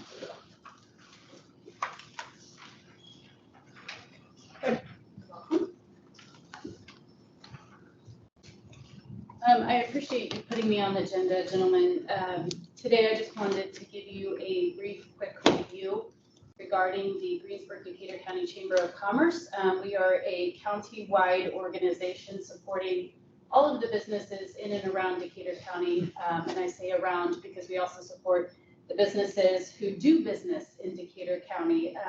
So I thought that it was appropriate here at the end of the year to give you a quick annual report. On the left side of those packets, you'll have the printed annual report that we passed out at our annual dinner. And a lot of the numbers that I'm going to talk about today are in that book, but are updated. That book runs from the 1st of January through the end of October, and I have about another month's worth here. So community impact for the Chamber of Commerce, we give back a little over, or this year we've given back a little over $21,000 to our community. And we do that a number of different ways. We have Jenny Fowler, who is a business advisor through the Indiana Small Business Development Center at our disposal. She is a free asset in regards to, she does not charge any of her clients. So we have free business advice, free business counsel for anyone who is a for-profit business in Decatur County, and we try to utilize that service as much as possible. We also supported a summer intern this year. We gave away 3 $1,000 scholarships and 2 $1,000 small business grants. This year alone, we have seen 34 new members, and that's as of last Friday. We brought in another one last Friday. And then according to the numbers, we will have completed 20 ribbon cuttings in 2023. We've provided over 50 platform opportunities for our members. Our membership is currently at 358 members. So we are supporting an array of different industries throughout Decatur County, and super excited to be able to do that. We have come on strong with the Love Local digital gift card to provide a resource for our community members to ensure that local dollars stay local. And that's a partnership that we've had with Main Street Greensburg, and we currently have 36 participating businesses with that digital gift card. So there are 36 different locations where that digital gift card can be redeemed, and it's a declining balance gift card. We had a gift certificate program prior to this program, and what we found was it essentially was putting dollars back into the pockets of our community members instead of our local businesses. And so through faults there and the fact that we were running out of gift certificates, we needed to come up with a new plan, and that's what we went with. So we have been a great partner and blessed to be able to partner with Economic Development Corporation Greensburg Decatur County. We were visible at the reality check for the junior high students, as well as the Opportunity Expo, in which we were able to see and speak with and just be a part of the lives of all of our graduating seniors. We know Decatur County business really, really well, and to be there and to be able to talk to them and to encourage them and to open their eyes to new ideas. You know, when they tell you that there's not a company there who does marketing, and you're like, well, wait a minute, like every company here does marketing. And and to get them to just think about life in a little bit different way as it pertains to their business decisions moving forward. We've attended several Westport Business Association meetings throughout the year, so we're happy to be a voice for Decatur County down there as well. We've added 4 new executive level sponsors this year in Heritage Hill, JC Bank, the Barn Builders, and Licensing Sales and Service. I want to touch on our website just briefly. We hold the only job board for Decatur County through our website, and there have been 110 jobs listed on our website for our members, and those jobs have seen over 8,000 views through our website. Our events page has listed over 184 events throughout the year, and those have seen over 26,000 views. So our website works, and one of the things that we like to talk about is even when you're not at an event, even when you're not participating in person, we are still working for you on the back end. We're super excited this afternoon to be able to be a part of the groundbreaking for Speranza House as they add a second location. And then, as you know, the Decatur County Highway Department ribbon cutting on Wednesday at 10 a.m. We will be a part of that as well.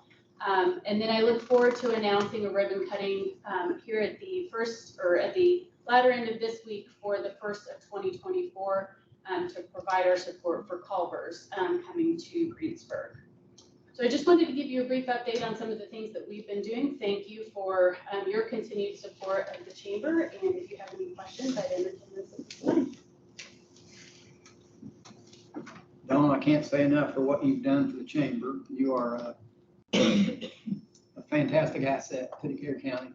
Really think so. You do a great job. Appreciate it. Thank you. Welcome. Thank you. Ditto.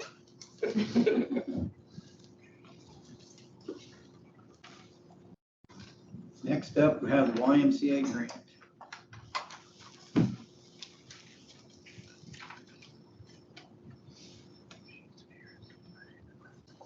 Good morning, good to see y'all again. Happy holidays. For those of you that may not know me, my name is Shannon Lowe, and I'm with Priority Project Resources. We actually are located here in Greensburg and have been for over 20 years, but this is the first time I've ever done a project in Decatur County. I am a federal grant writer and administrator and have been for over 30 years.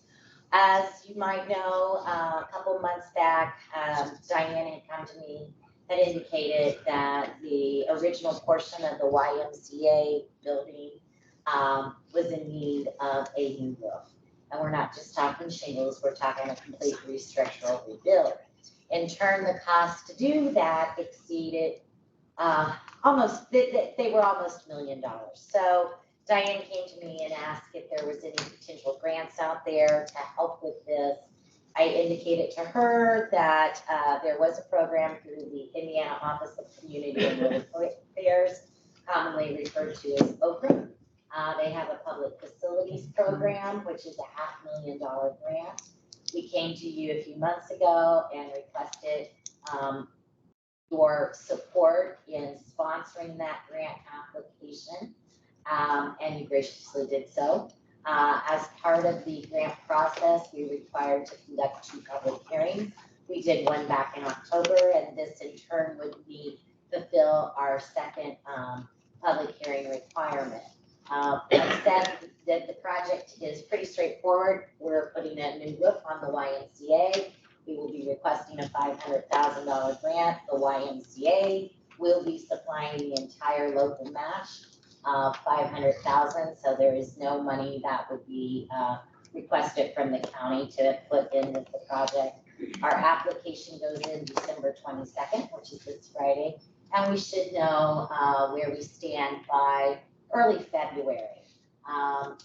The project definitely shows need, and we can show financial need, and it's got all the bells and whistles, but I do want to caution everyone that this is an extremely competitive program. We're dealing with every community across the state and a lot of different projects in there.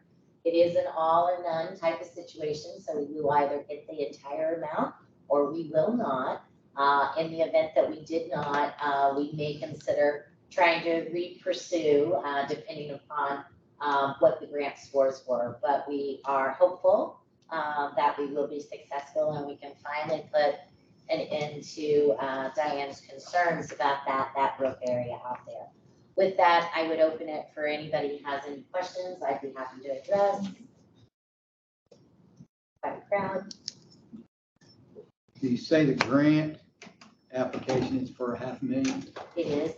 and what is the match? The required local match is a minimum of 10%, so only 50,000, but this project is $1 million project, so the Y will be putting in a 50% local match. You have those funds secured? They do. It's like And 300. I sent a letter. I sent the documentation on, I think it was Thursday or Friday of last week to Chad, and I think I CC'd you, Mark. I'd be happy to meet with you all afterwards to show you, but the YMCA has put together a letter which is to the county commissioners indicating that they have that local match. And it would be, apply it to the project contingent upon grant funding. So we're just basically a pass-through sponsor Yes. with no financial obligation. Looks like 331,607 from the YMCA savings, 118 from donations, and 50,000 from And that 50,000 is also contingent upon them meeting their goals and that the Oprah funding comes through. Everybody's this $500,000 through Oprah is kind of a big piece of the puzzle.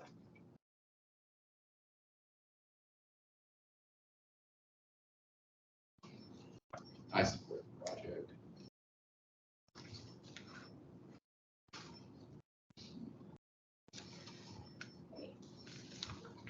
So what are you asking us to do today? Well, a public hearing is basically for the public to inform them about the project and allow them the opportunity to ask any questions. It does not appear that there are.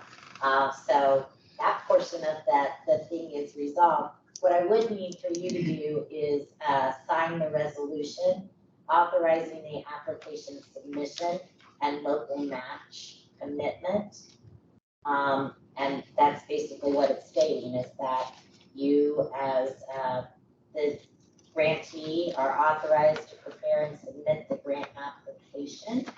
And then two, that contingent upon grant funding, that the YMCA will supply the local match of 500,000. So that's the only thing that I really need for y'all to take action upon in your meeting, is to approve that resolution and execute it. How do you feel about that? By and large, great project. I support all of that. My only reservation from being the worrier of the group is you're signing off on an application that we haven't looked at. You're affirming enough statements that we haven't seen. Leaves me a little nervous. I mean, not that I expect anything weird in there, but from my perspective, that's never a good thing. Well, I also can meet with you. I suggested that we do that. Well, but we can't. We typically like to have this stuff by Wednesday morning of the before our meetings, so that he has a chance. He was out of town all weekend, so we couldn't expect him to review things. Well, and we don't have the application, right? You didn't send that in the packet, correct? The whole application is about 400 pages long. And I have it here in my, you can read the narrative. But really the only thing that it is committing to is that the local match would be supplied. And they do have that, and I did send you the letter stating that they have that. I got the letter, but again, my only reservation is there's a signature page with Mark's signature already on it, affirming that application that we haven't seen, he didn't fill out. From a lawyer's perspective, that makes me nervous. I'm not suggesting anything is going to be off in there, but I just don't like having my clients sign stuff we've never seen. It's just a standard lawyer thing. That's why I sent you the resolution. No, I have the resolution. Okay. his signature page says he's affirming everything in that application, and I haven't seen it. That's the problem. It also says town council of county of Decatur. We're not town council. So they're copying and pasting. Oh, down at the adopted by, I see it. That's all that too.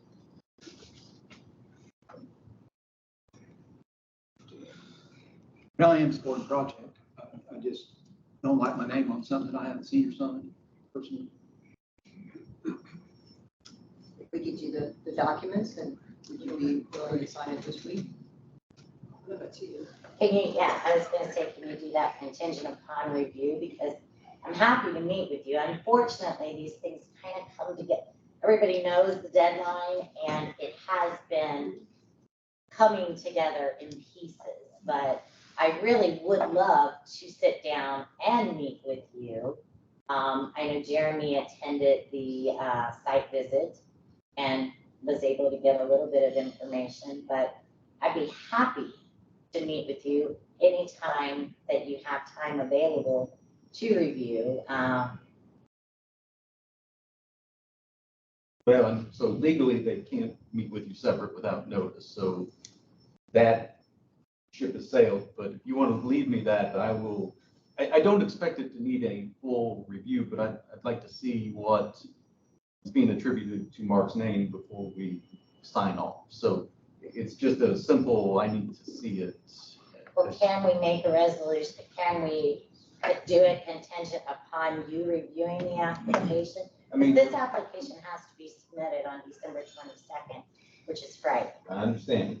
I mean, the resolution itself is fine. It's honestly the section 10 CDBG signature page that has Mark's signature on it that affirms That there's that no he land is- acquisition? No, he is certified that environmental review listed on the online application, don't know what that is. He is certified the architectural, which there's another signature on, but he is also certified that is true. We don't know what that is. He is making many representations to Sure. this committee without knowing what he's representing. As his attorney, I don't like that. So all I'm asking is, let me look at it. The resolution is fine because it just says that we will do these things.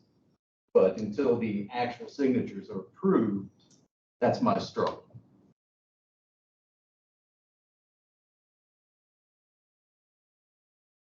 And I agree. I've never signed anything I haven't read, or at least had the opportunity to. Well, I do have the environmental completed. There is preliminary architectural completed. It is all right here. And I mean, I will honestly say that, I wish that we could have met a little earlier.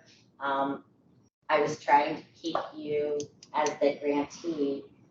I understand even going to attend the site visit seemed to be a little bit of an issue from a standpoint of time, and I didn't want to have you take more of your time than what was necessary. But I know that we have a roof that has a problem, and we have a grant application deadline, and literally, I could review this within 30 minutes after this meeting and stay with you if you can just say that you can pass this resolution contingent upon Chad's review. I can show you the documentation. I have it right here with me.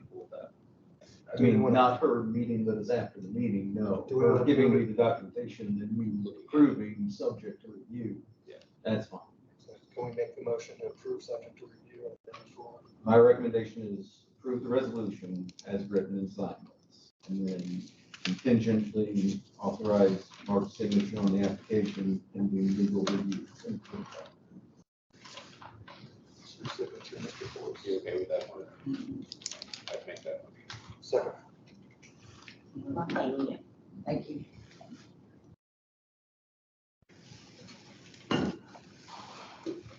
Next up, board appointments. Patty Give it, you got it? Yeah, I said, on a couple too many papers, I'm wondering. Do we want to go through these one at a time, Why don't you have as a me? group? Area plan, I'll just go through them one time. Area plan, Brad Shooty, reappointed to 27. Yeah, or no? So, Mike McCoy has agreed to stay on the Alcohol Beverage Commission through 24. That's a year at a time. Chad Smith has agreed to stay on as county attorney. You're a stick in the mud, but. Never. I would move to approve, Chad. second. I would agree, thank you. Lake Santee, Greg Coffin to be reappointed, and Maury Goodwin is a new appointment through 27. And they actually appoint those, we just have to approve them. Those two guys. Move to approve. Second. Tax Reassessment Board is Jeff Whitaker and Shelley Hadler. Move to approve. Second. Agreed. The TIF Board, our appointments are Brian Keith, Chris Bauer, Don Schilling have all agreed to stay on that board through 24. I move to approve. I'll second. Veteran Service Officer is Mike Gardner through 24. It's our appointment. I move to approve. Second. Myself, Jeremy, and Tony be reappointed to Solid Waste. We don't have a choice on that. Southeastern Indiana Regional Planning, Jeremy through 24. I'll make a motion to approve. I'll second that. You're in. Tourism Board, Daniel Fayette be reappointed through 25. Move to approve. I'll second. You're on that.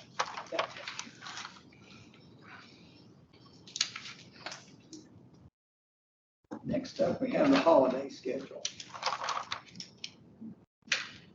Question is, do we want to include New Year's Eve next year or not?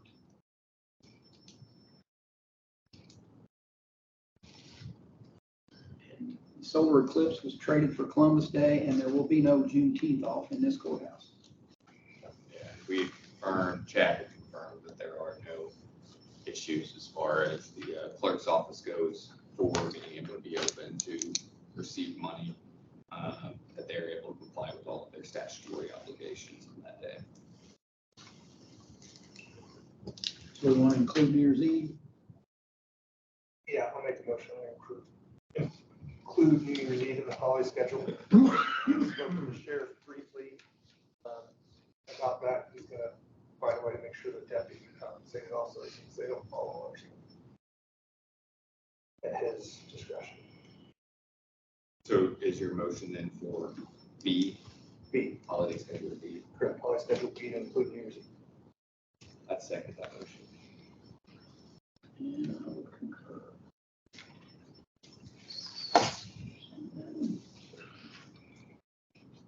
Next up, meeting schedules for 24. Looks like the first meeting of the month, because of the way it coincides with council, we're going to have that in the evening, a 6 p.m. meeting. And the second meeting of the month will be an 8 a.m. meeting. Motion for that. I'd move to approve. I'll second. Concur.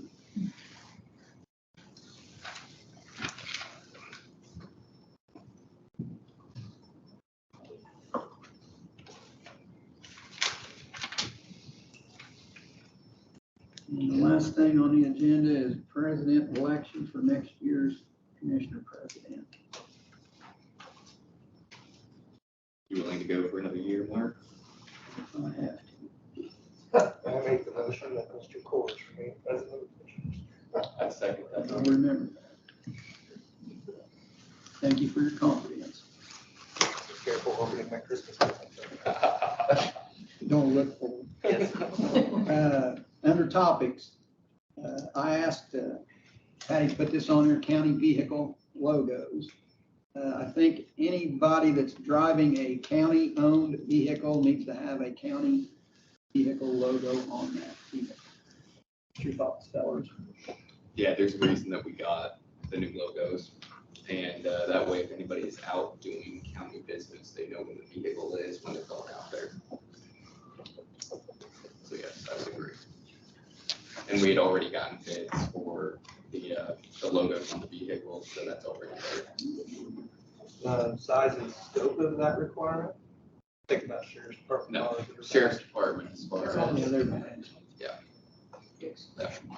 yeah, sheriff's department would not be. Doug's got Coroner's office also. Coroner's office, we have 2 vehicles.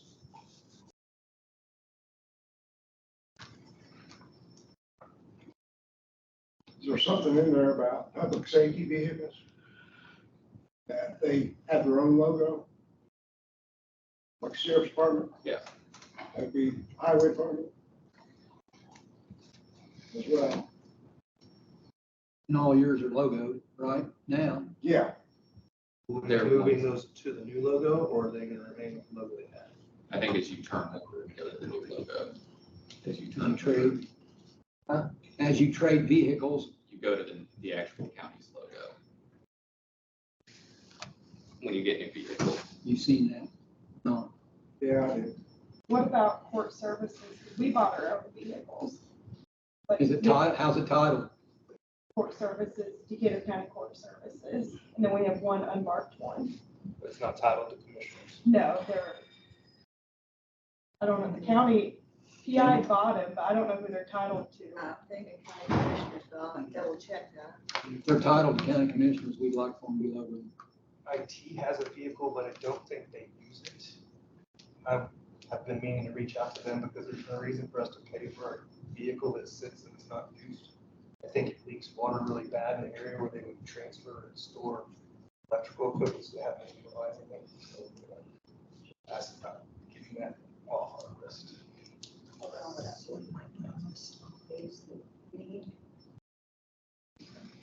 I need to take inventory, sounds like. Okay. Again, open house at the highway department is on Wednesday from 10, ribbon cuttings at 10 until 2. And before we go to the next thing, I want to thank Patty for everything she did concerning the courthouse lunch. She arranged that, she decorated most of the courthouse, and I think we owe her a great deal of thanks for that. Thank you. And all the other things you do behind the scenes. Lunch was great. Yes, it was. Fair board bylaws. I sent a second copy for your review, see if there was anything else in there. I know that Mark, I had accidentally slipped out of here the last time without getting a copy of your notes.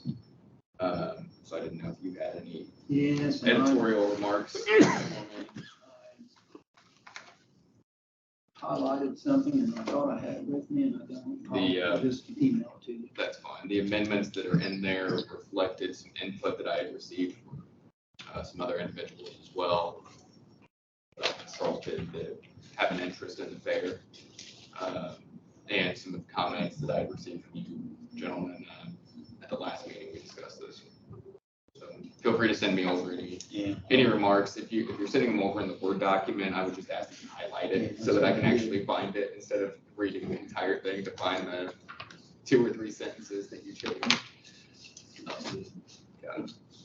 Guys have anything else about lunchtime? Hey, Jeremy. Yes, sir. Is there a way to make the old sheriff board like lose their IRS nonprofit status? As long as they decide to keep current and do everything that is required for the not-for-profit, then anybody can have any type of not-for-profit. So if we do a new sheriff board, they can get another one, correct? Just name different. So this would be the fair committee, and it is in effect a board similar to the other. Okay. So it's not going to be a standalone, not-for-profit. Good. Yeah, it is not set in stone, of course, since we haven't approved anything, but there is an appointment process that is similar to what other boards have. Where there would be some kind of a standing committee that could make nominations to us and we approve. There's a different financial oversight set up than what was previously in place. Not going through the county, It is going to the county. going through the treasurer and auditors. Yes, Excellent. yes, it is.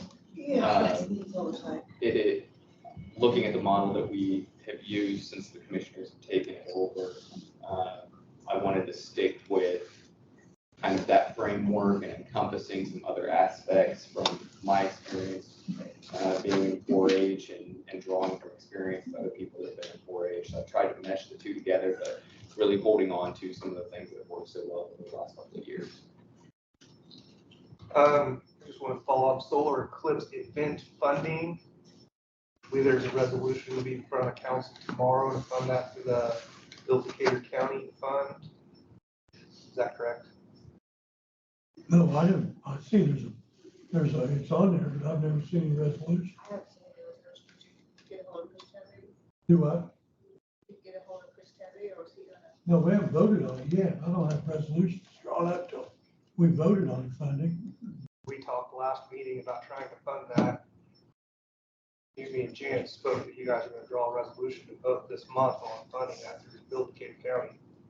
At some point in time, we're going to have to fund that so I can start paying for events and getting things in place. We're running out of time.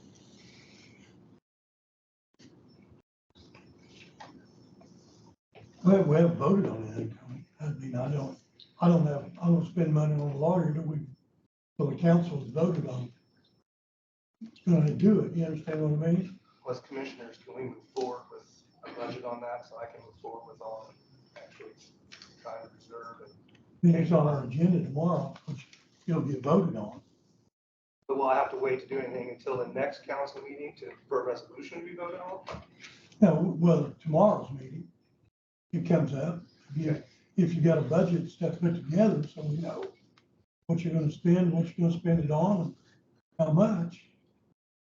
Okay, so expectations for me to be there then, because I spoke to both of you, it didn't sound like I needed to be there for that tomorrow. Do I We were know? gonna move the $111,000 was gonna be made available to cover the sheriff's department budget and the event budget. And reimbursed. Nobody said anything about $111,000. I never was brought before us. I It mean, hasn't been Jan brought talked before, about we it, talked but about. nothing's been brought before the council. Understand what I mean? Yes. So the sheriff and I need to be prepared tomorrow to come in front of the council and request money. Well, the sheriff, I know he'll bring us a budget, but his overtime's gonna be. So we can, even if he brings that back to us after it's over with, we can cover that. Correct, Jan? Exactly. Okay. I mean, he can still operate on his overtime, we'll be fine, because it's gonna be the first of the year, then he'll bring us exactly what he spent on overtime, we'll put it back in his account. Okay. On the record.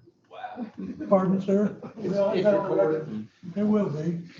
Tomorrow, The expectation. because I know you bring. I met with Janet after the last meeting, after you guys spoke, and the expectation that I was led to believe was that the $111,000 in Decatur County would be made available to cover any expenses that were not going to be covered through the revenue of that. I said, that's what I would recommend. It wasn't brought up at our meeting. Correct. So. Sounds like you better be there to explain questions or answer questions.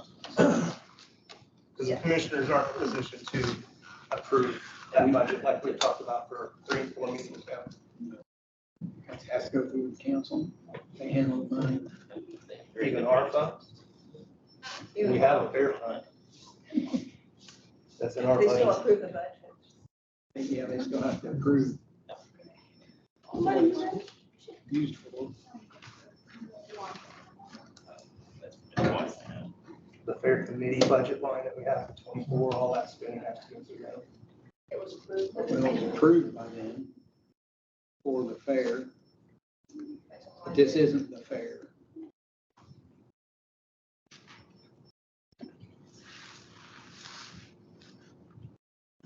like the sheriff having a new car in his budget, but he wanted to buy a mini barn with it. He couldn't just trade that car for a mini barn.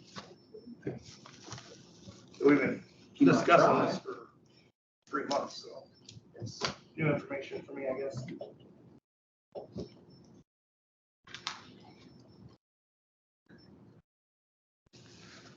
Anything else? Thank you all for coming. Have a Merry Christmas. What time is it?